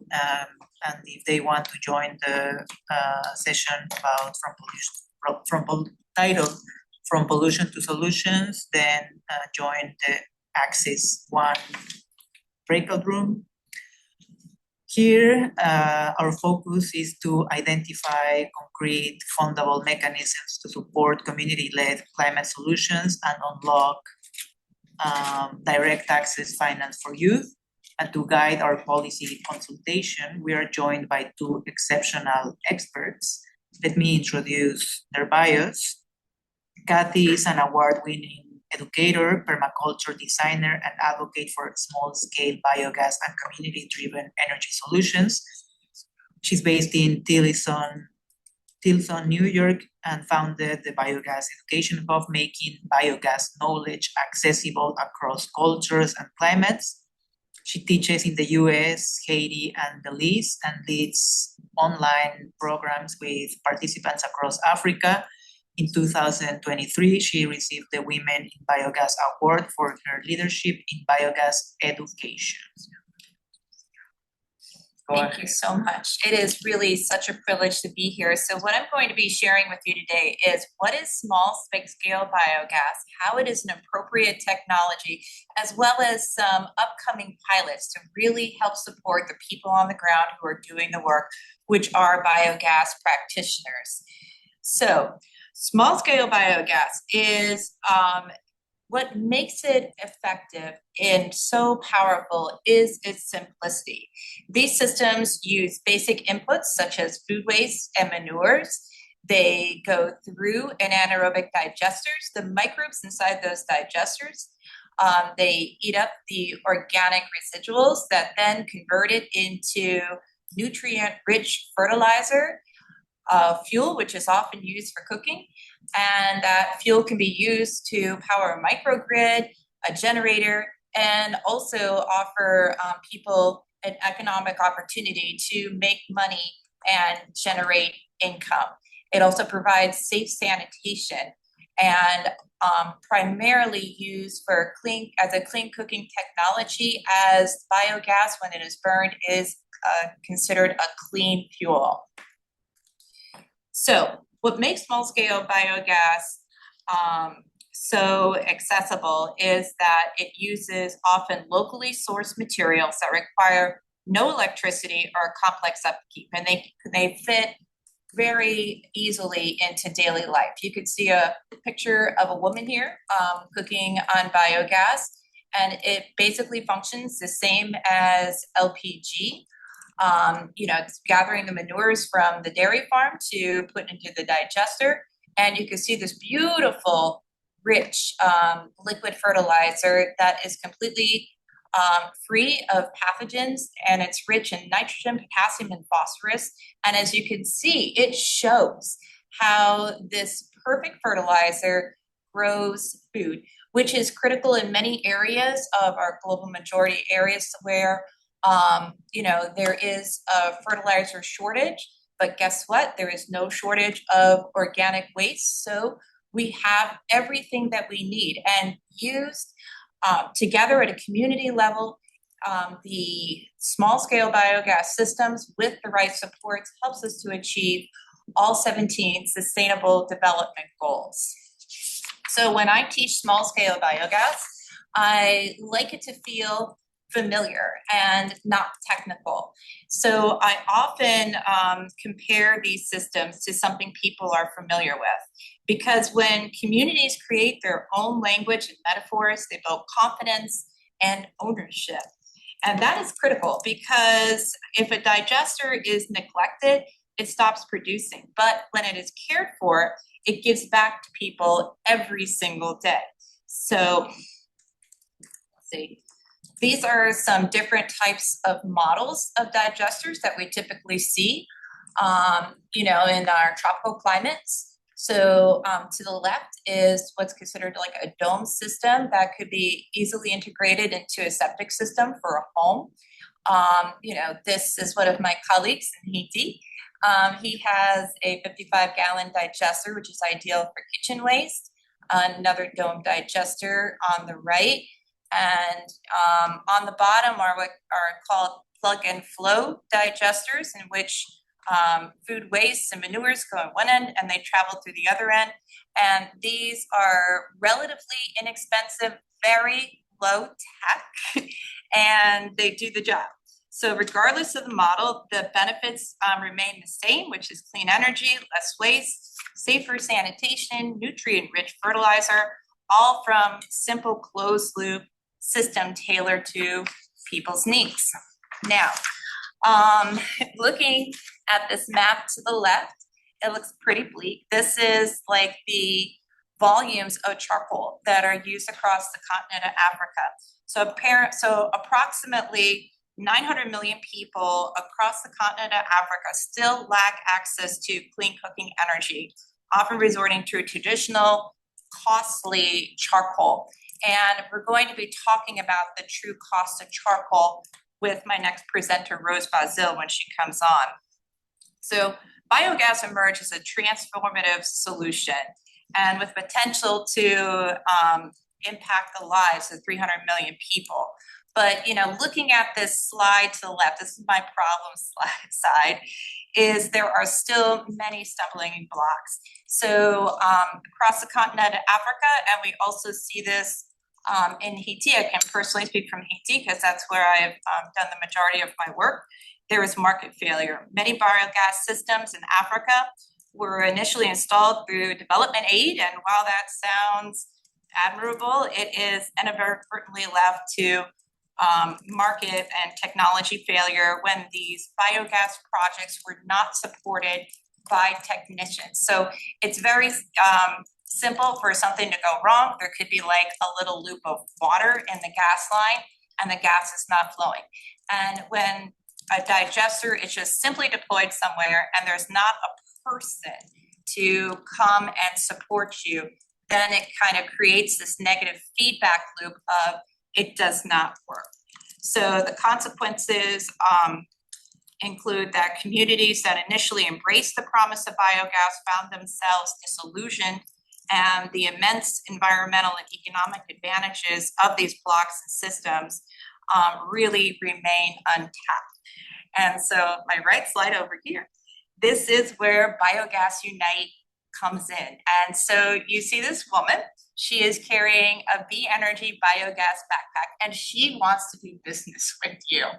So she cooks on biogas at her home, and she is actually paid to cook on that biogas. So she does not own a digester. She takes her biogas backpack to where the farmer is, fills it up, brings it home. And we're going to be talking about how she is making money cooking on biogas. But first, to dive a little bit more into the true cost of charcoal and why this problem needs to be addressed. I have my colleague here, Rose Bazil. I've worked with Rose for many years on projects in Haiti. She is also part of Solar Cookers International, and I'm honored to be sharing her work. And she is going to talk to you about the cost of charcoal and the health implications for women and children. Hello everyone, my name is Rose Bazil. I'm excited to be here with you today to talk about small-scale biogas. I'm thankful and honored to be invited to join the conversation in potential of small-scale biogas to help communities where cooking fuels is a daily challenge. What brought you into the work of clean cooking technologies, specifically such as small-scale biogas, and what gets you excited about it? Let me get to the excitement first. When you introduced me, Kathy, when you introduced me to biogas, I was like, wow, this is a solution for Haiti's problem, for garbage, management, for fertilizer and for cooking gas, I said, this is a wow. And these women facing all kind of children facing all kind of health problem. I said, that's the solution for Haiti. How do most families in Haiti cook their meals? About 90% of family in Haiti use open fire, charcoal, and wood to cook their meals. And why is charcoal and open fire so commonly used? Because that's what's available and propane is too expensive. That sounds like a challenge. What are the main problems families face with traditional cooking, such as health, cost, and safety?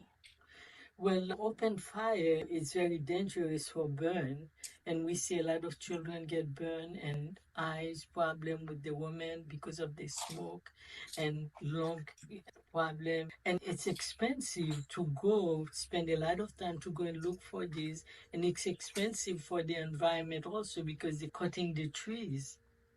That is a high cost. As a pediatric nurse, what health issues do you see in children related to cooking, smoke, and unsafe stoves? Asthma.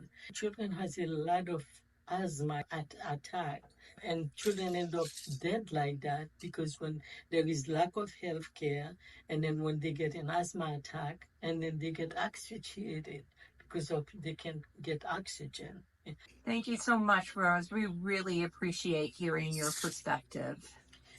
Thank you. I know biogas can bring a lot of solution, for Haiti's problem, to solve health problem, to solve economic problem. They can start their own business. So many things good can happen with small biogas for Haiti. Thank you. Thank you, Rose. I just love always hearing her perspective. So this is one of the pilot programs that I wanted to talk to you about today. So believe it or not, repair is not a groundbreaking concept, but in the context of the current biogas landscape, it's actually revolutionary.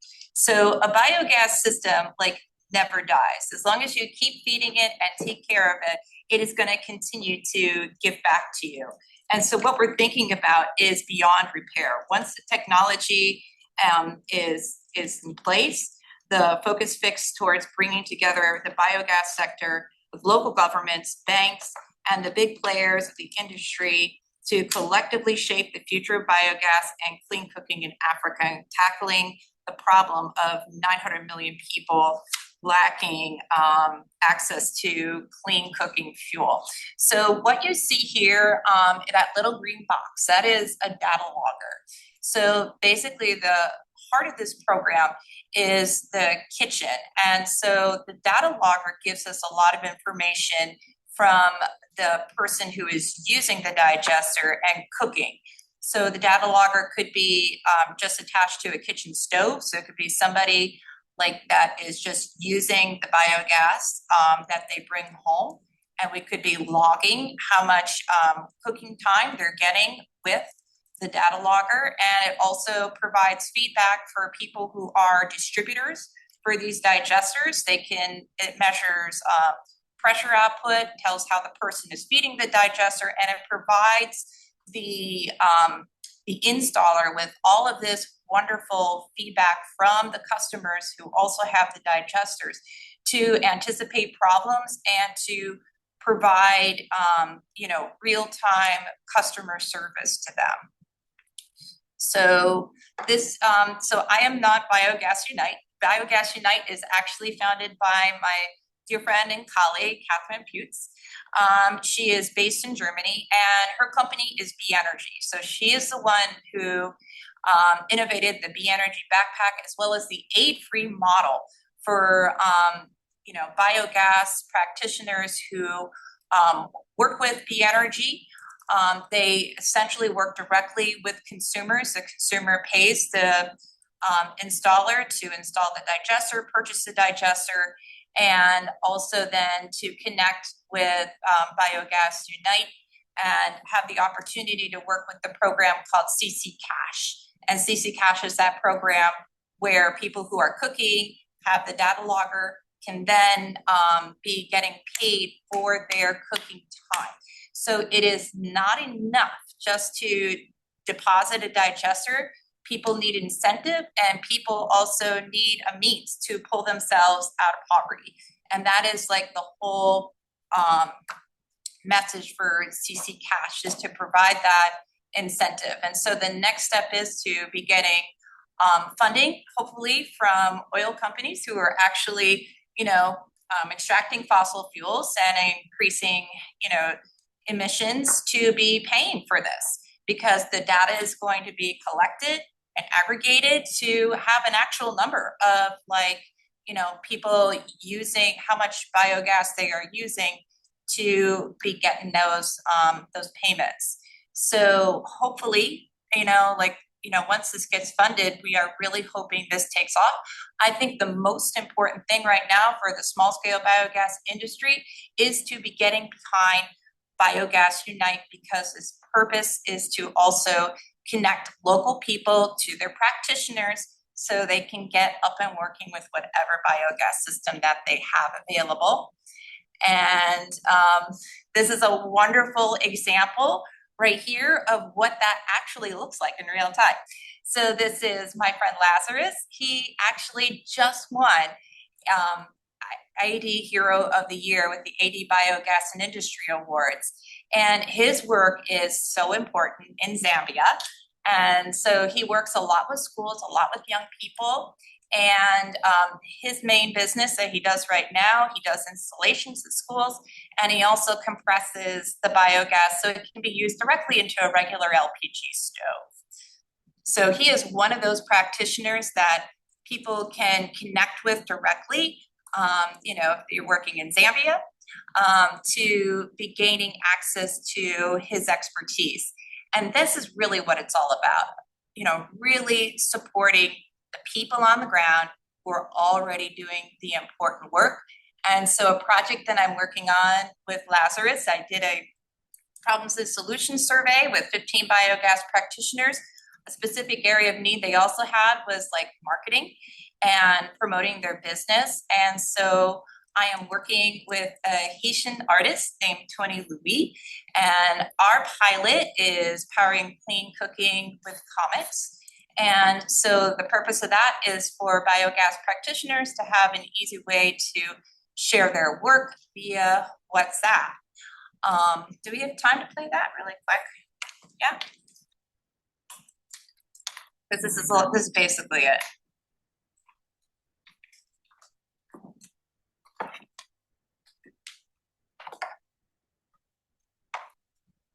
Loading.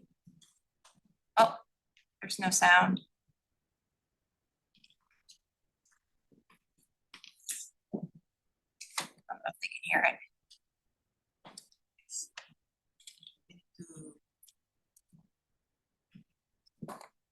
Oh, we have to switch screens. Oh, I see.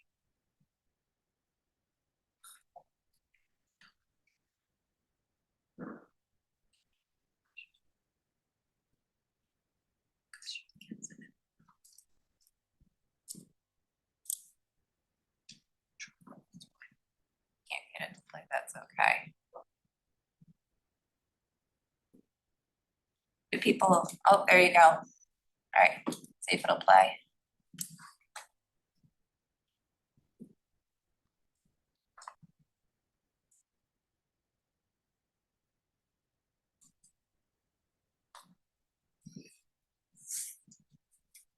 can't hear anything.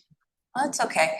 We can go back to the slides because I made my slides shareable. So if you can share the link for my slides so everybody who's here today can see them.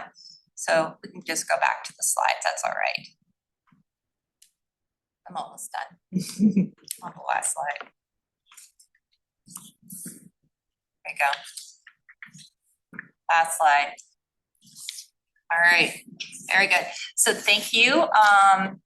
And, you know, I imagine, you know, when I think of synergy and solutions, I think of, you know, this character that we're working on creating together, Maya, who right here in this picture is cooking a pot of Haitian jumu. And she is sharing with her friend Tanima. And this idea of guardians, that guardians are people who protect something they love. And this whole project is really centered around Lazarus and his work that he does with youth. Being able to have, you know, these comics to share with students at the school and, you know, coloring books so they can go home and show their family, like, this is how they cook food at their school. And we can bring that to fruition when we support the biogas practitioners who are always doing the work and inspire our communities through art. Thank you so much. Can I share the link to the video in the chat if anyone wants to consult it? They can. And they can have the slides too. And I'll share the link for the slides. Perfect. Okay, now we'll have Alishba, who is an accountant and international sustainable finance expert with experience across Asia, Europe, and Africa, specializing in ESG reporting, climate governance, and disaster risk financing, having held leadership roles with the UNDP, the FAO, and Asian Development Bank. Alishba, based on the scalability challenges that Kathy shared, could you outline which specific government, NGO, or multilateral funding mechanisms youth delegates should be targeting to make these projects bankable and resource secure for institutional donors? Alishba, you have the floor. Hello, everyone. And thank you, George. So my name is, as George has introduced, my name is Alishba Khan, and I'm from Pakistan, and I'm chartered accountant by qualification. So first of all, thank you for having me today and allowing me to provide my advice on how to make a community biogas initiative bankable.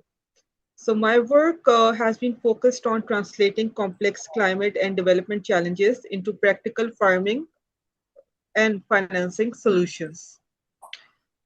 So my suggestion, or coming from my experience and the exposure I have across different regions, I would use a biogas unit as a practical example of how a relatively small community initiative can become investable. The central lesson is that the donor and financial institutions are not only looking for a good idea, they need to see clear problem, and financial institutions are, they really want to invest in innovative ideas and those ideas which support the community or solve the problems. So for that, there needs to be a clear problem statement, then measurable outcomes and implementation model, local community ownership, and a pathway to scale the small initiative. So my suggestion would be to start with the problem in a very simple term. For example, think about a biodigester like a cow's stomach. So I'll give a little different example from what my fellow colleague has just shared in her presentation. So how does a cow's stomach, as taking it as an example, as a biodigester would work, it needs daily attention. It consumes organic waste, the kitchen waste, garden waste, and it produces useful output. For example, clean cooking fuel from the cow dung, organic fertilizer, again from the cow dung, and that could also be used as a source of potential electricity. So the investment problem is not necessarily how do we build more digester.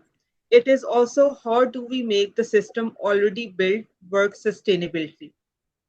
So sustainability has to be center of the entire concept that we would be building to attract the financing from the potential financiers. That is where biogas unit has interesting proposition. Rather than treating every failed digester as a new infrastructure project, create the service infrastructure around existing assets. For that, you have to map, then report, then match with technicians, then repair, verify, and ensure the maintenance.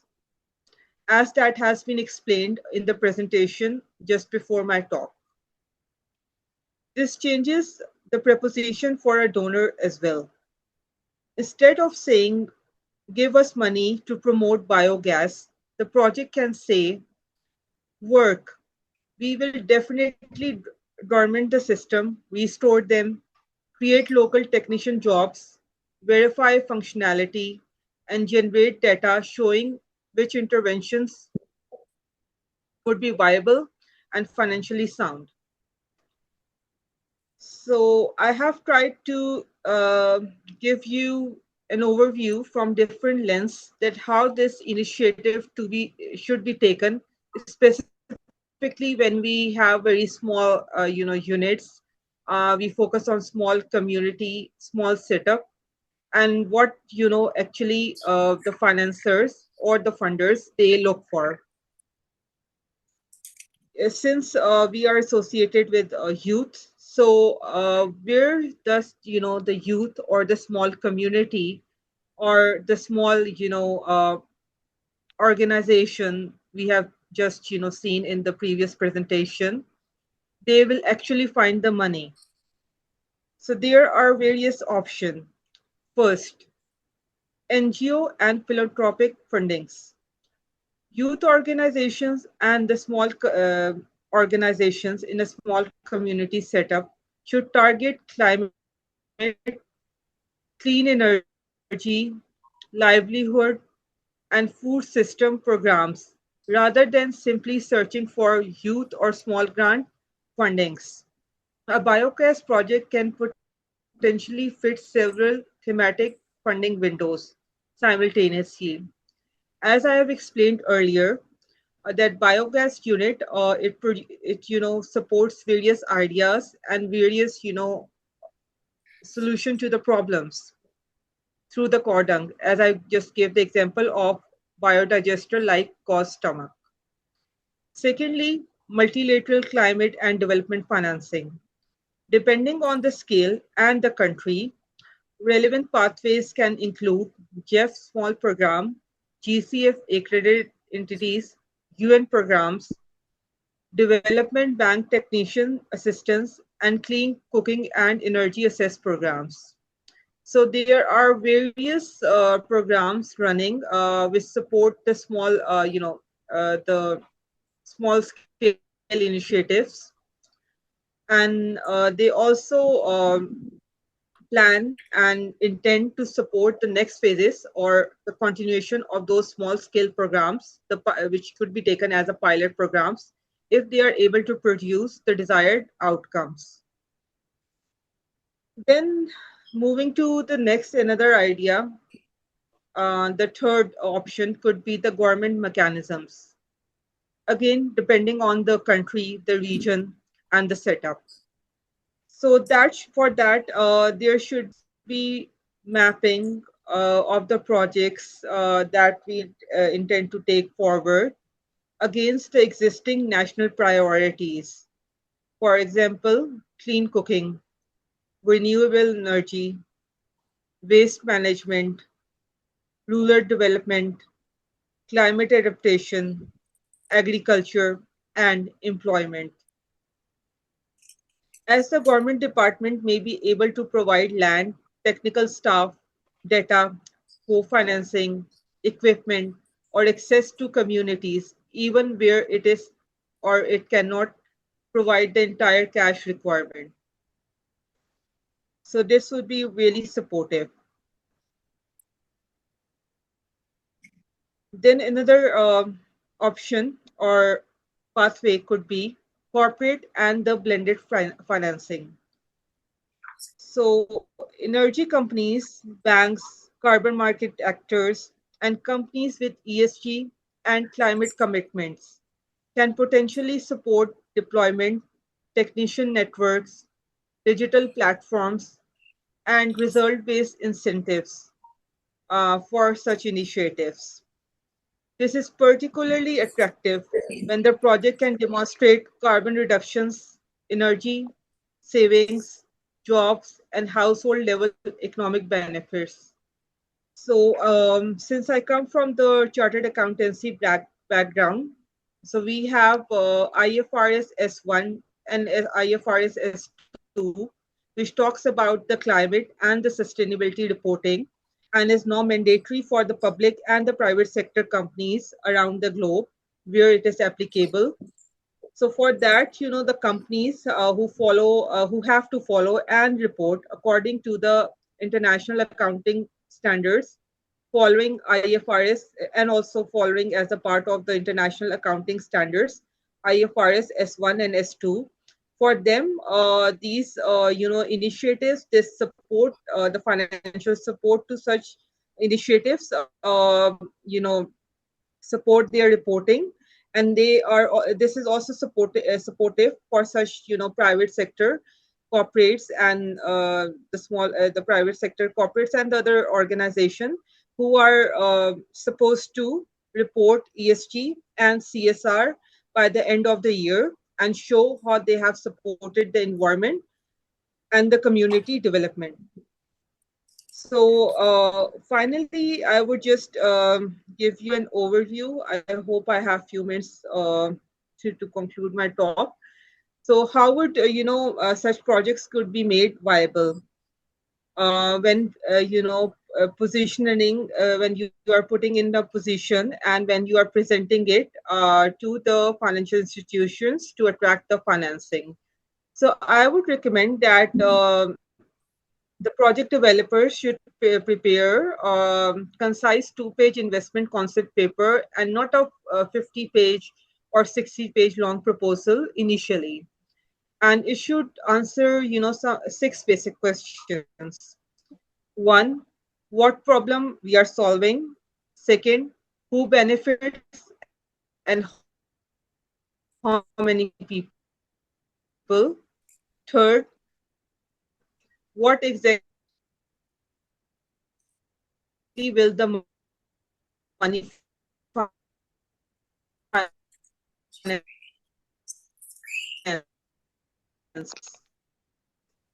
4th, what measurable results will be delivered? 5th, who will operate the project after the grant ends? 6th, how can this model be replicated? The indicators could be very concrete. Rehabilitated unit could also include the technicians trained, as we have been discussing the technicians as the center of the entire theme. The most important shift is from an activity proposal to a result proposal. So the proposal should be designed in a way that it shows concrete outcome in context of financial development, in context of economic viability, and in context of community support and the community development. So donors are more interested in they are more interested in number. For example, we could, quote it like this: we will restore 500 systems and demonstrate 80% more functionality after 1 year. Then, simply stating, we will conduct awareness workshops, which could not give or provide defined quantitative numbers in context of outcome and output. So, on closing, I would just share a message that the real lesson from the biogas unit is that the community or the youth, they do not necessarily need to start with a multi-donor project. They need to start with a creditable 6 to 12 months demonstration that proves something investors care about and they show interest in. If you demonstrate that 50 or 500 dormant biodigesters can be brought back into the operation, that local technicians can maintain them, and that the household saves money, and that the emissions are reduced, the carbon emissions. So this would be really supportive, and that the data can also be independently verified. This is very important because this supports the monitoring and evaluation post-implementation of the project, and will also support in making a concept for the next phase of the project. So for that, if you are following, such guidelines, then you have moved from the community idea to the investment proposition. And that would be, my final remarks to bridge between the community actions and institutional finance. Start with small, measurable, rigorous, and provide the ownership to the local communities. I hope this would be concrete guidelines for anyone interested in developing the concept papers to attract the financing for such nature of projects anywhere in the globe. Thank you. Over to you, George. That was really useful. We were gonna answer a question regarding the regional youth statement, but we could incorporate based on both participants. Although, given the lack of time, I will summarize what I understood based on both participations. And we'll ask the rest in the breakout rooms to come back and report what they learned, what was shared.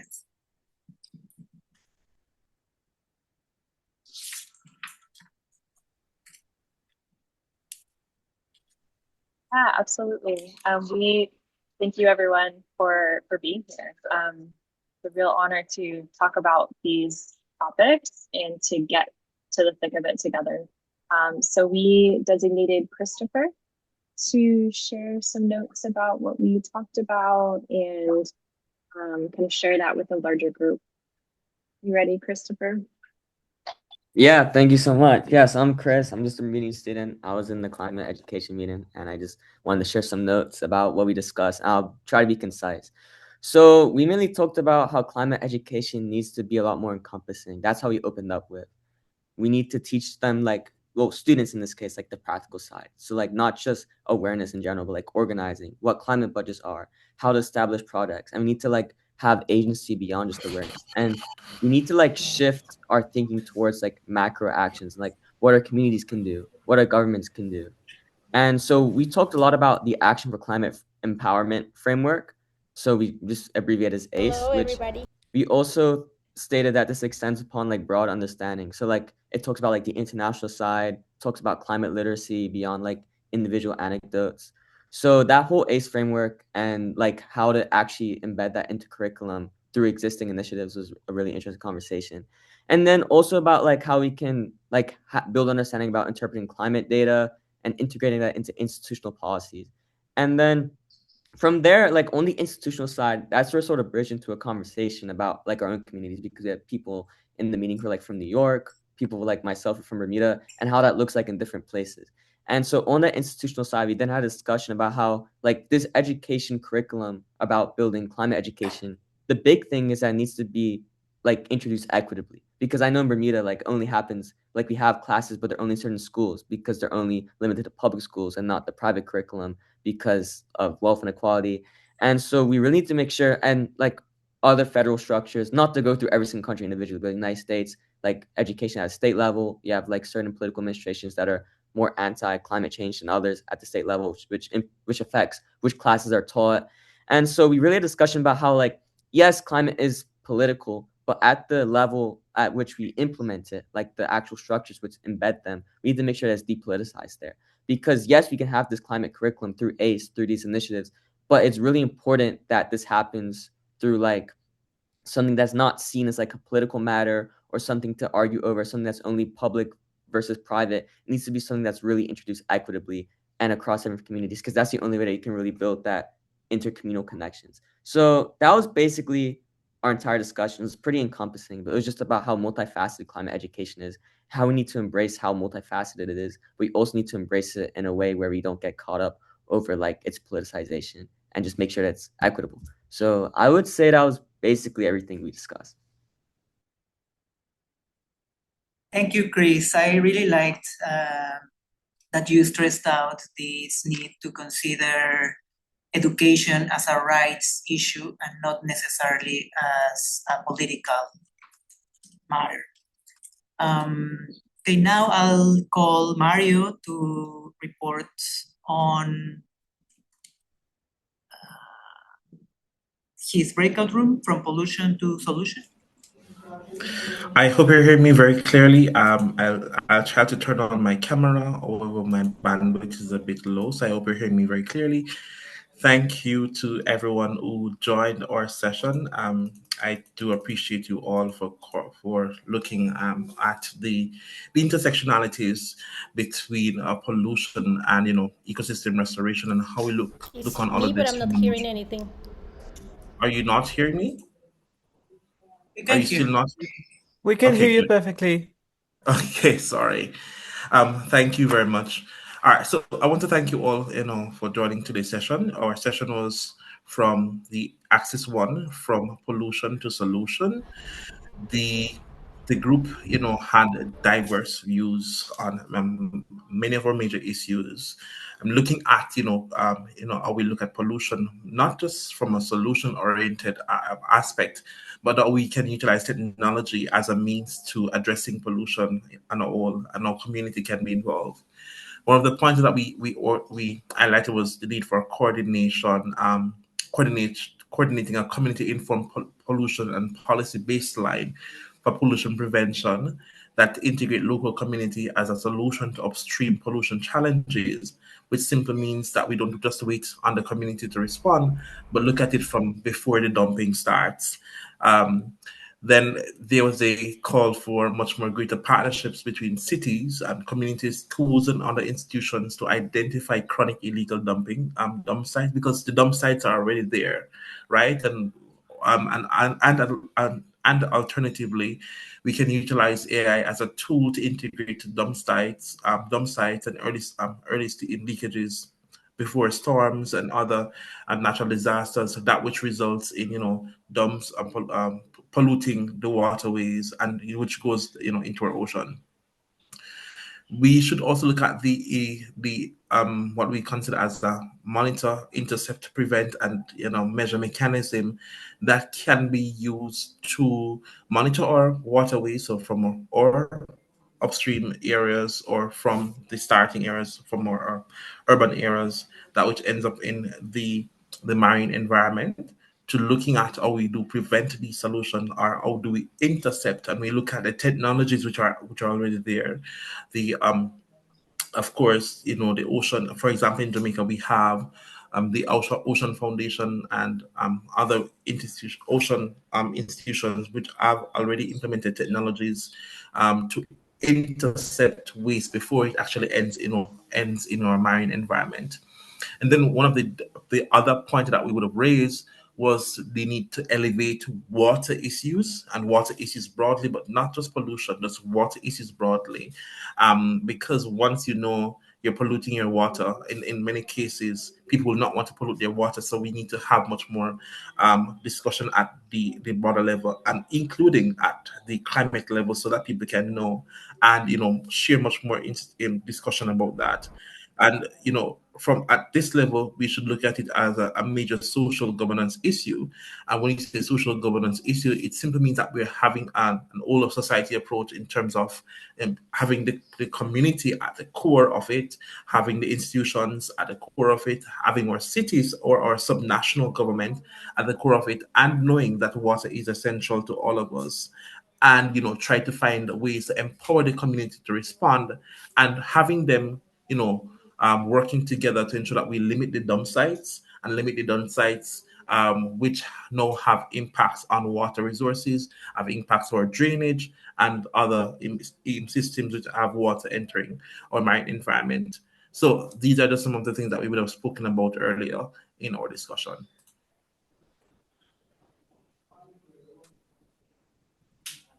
Thank you, Mario. And finally, I'll present the conclusions from the breakout room 3. And we can clap. In breakout room 3, Kathy presented her project about biogas, and Alishba provided feedback, issuing recommendations to make the project fundable and bankable. The question that we wanted to answer was that given the funding gaps discussed, that were discussed, what concrete recommendations can we include in the regional youth statement to demand that governments simplify bankability requirements for small-scale community projects and establish direct access funding channels for youth initiatives? And to directly address the funding gaps for youth and community initiatives, I, as the moderator of the breakout room, because we didn't have a chance to discuss the topic, I believe that the statement can present 2 primary recommendations based in Kathy and Alishba's insight, the regional youth statement. And the first would be to simplify bankability by recognizing service infrastructure and digital data. As Kathy noted, past projects collapsed when aid merely provided standalone hardware without local repair capacity.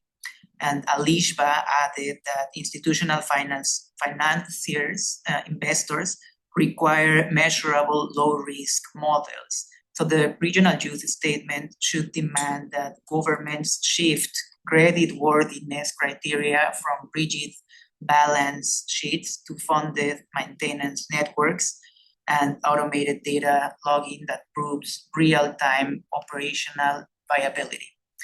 And the second point that I identified is that we need to establish direct access funding channels to bypass large-scale bureaucratic barriers. Youth innovators cannot navigate the complex compliance criteria designed for large infrastructure projects. And to bridge this gap, governments and multilateral funds would need to create dedicated small grant windows with streamlined due diligence supported by in-kind public co-investment, such as land and technical staff, and the corporate ESG partnerships to channel capital directly to grassroots teams. This should be done in partnership and not from the top to the bottom. That's what we have as conclusions for the breakout room 3.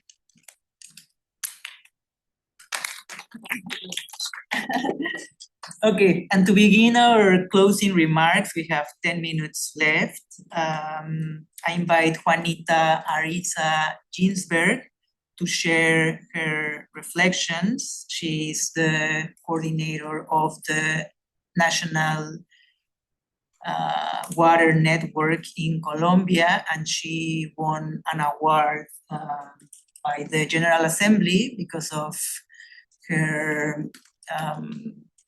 role promoting the right to the environment at the international level. So Juanita, The floor is yours. And your microphone is muted. Do you hear me now? We can hear you. Thank you so much, dear Jorge, and everybody for participating today at the Regional Conference of Youth organized by us. It is a pleasure for the National Water Network in Colombia, as well with our allies from the National Water Corporation and more than 3,000 leaders in our country, but as well the amplification of the message that we were able to deliver through the Latin American Mayor Group, and especially the Environmental and Ecological Justice Group, from which I am the focal point. I would like to address the importance of the different topics that we have acknowledged here today, and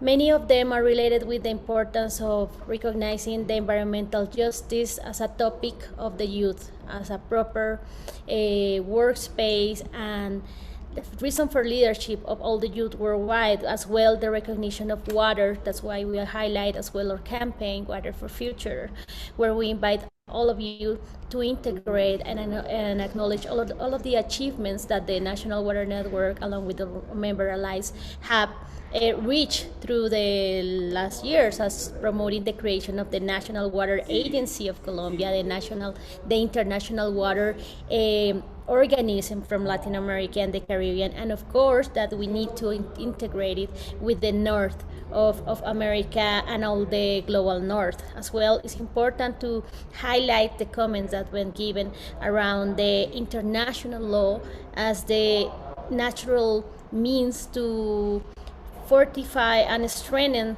the academical work from all of the local leaders, as we heard on the examples of the School of Government. And finally, I would like to address that it is important that we come out of this RCOY meeting with the possibility of creating a coalition.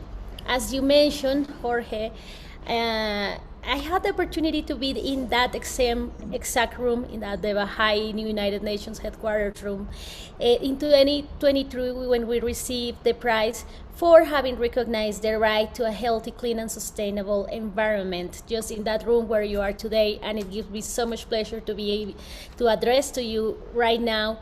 And I believe that the Regional Conference of Youth is the perfect space that we can push forward a new coalition. So my invitation for you today is that we do it. I want to invite all of the NGOs that are here with us today, all of the groups, all of the leaders, all worldwide, so that we can create a new coalition of youth based on the topics that have been discussed today here, the highlights, the proposals, the objectives that have been recognized today, so that we can push forward the different work that we need to do together for the Conference of Climate Change, but as well some others, like the Conference on Biodiversity that is taking place in Armenia, the Desertification Conference that's taking place in Mongolia, and of course the Water Conference that will be taking place at the Arab Emirates. So it is my pleasure to have been joining you today in this process, and I hope that with our NGO as well that has a ECOSOC status, that we can bring forward all of the different proposals and solutions that you all leaders need, but as well we want to be a coalition for the resolution of the environmental conflicts related with youth and with different social groups. That's from my resume. I hope that I make it all integrated, and I also want to invite the group to develop a second session all in Spanish, another third all in French, and a fourth one all in Portuguese, so that we can cover all of the main languages of the region. So thank you very much, and we continue working. This is UN for People. Thanks, Juanita. I like that proposal. And yeah, we can clap. Thank you.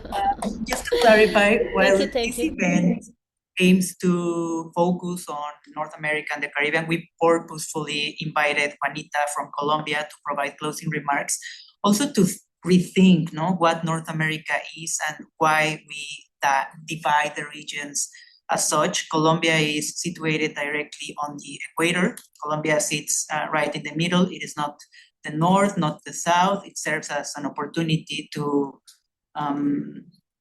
reflect and to think about what encompasses this region and to take advantage of Colombia's unique geographic, ecological, and geopolitical position as a bridge across the hemisphere. And by bringing an equatorial perspective into our leadership today, we break down regional stories and regional silos and recognize that climate impacts from ocean systems to human mobility, and that has no boundaries, no artificial borders. Also, Jorge, if you allow me to add just one thing, I will also call for, that in Colombia we just had an earthquake of 7.4, and we have thousands of victims. So also I would love to have the opportunity to call you as well for your solidarity. Through Jorge, through all of us, we will be sending you the information where you can also add to the victims of the earthquake, and of course that your support, your knowledge will be of much help to support the local community's restoration. Thank you. Thank you, Juanita. Now I invite Jade Yang, who is the Climate Peace and Security Officer at Agora and a Master of International Affairs candidate at Columbia University, to share closing remarks as well. Thanks, Jorge, and thank you, everyone. Sorry I couldn't join in person today. Can you hear me okay? Yes. Okay. So thank you again. Translating frontline struggles into formal policy demands requires rigor, persistence, and unified vision, as we've seen today.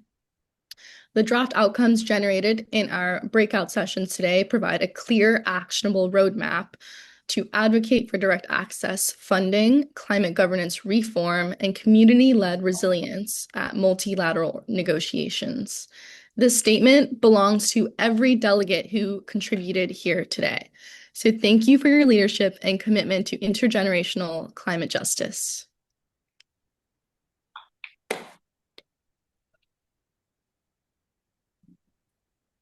Thank you very much, Jade.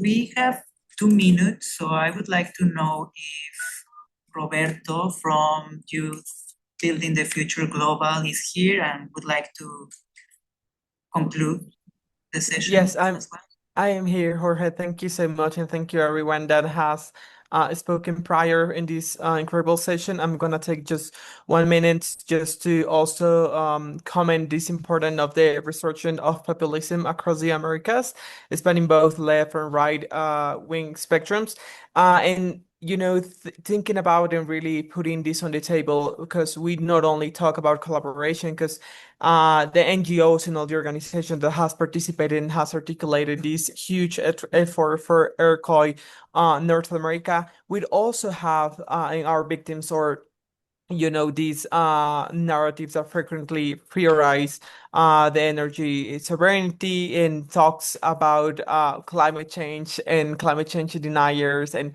all those messages of negationism on climate. It's taken years of I'm sorry. I got distracted by the comments.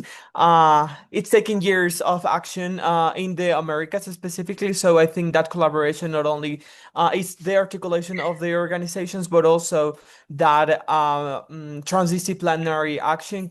And I'm happy to hear that a lot here in these sessions, not only that political view and that environmental view and that science view, but also really taking it as a collaborative action and something that really affects everyone, not only in one country or one continent or one side of the world, but everyone. So COVID-19 prevent that. We're still coming from those effects and those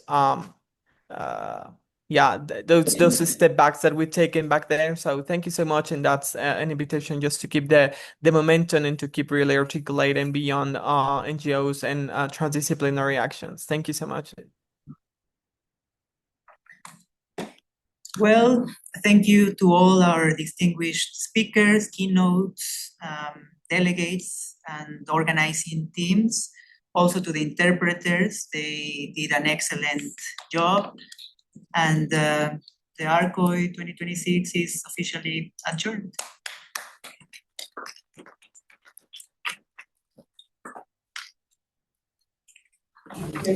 Bye-bye, everyone. Until next time.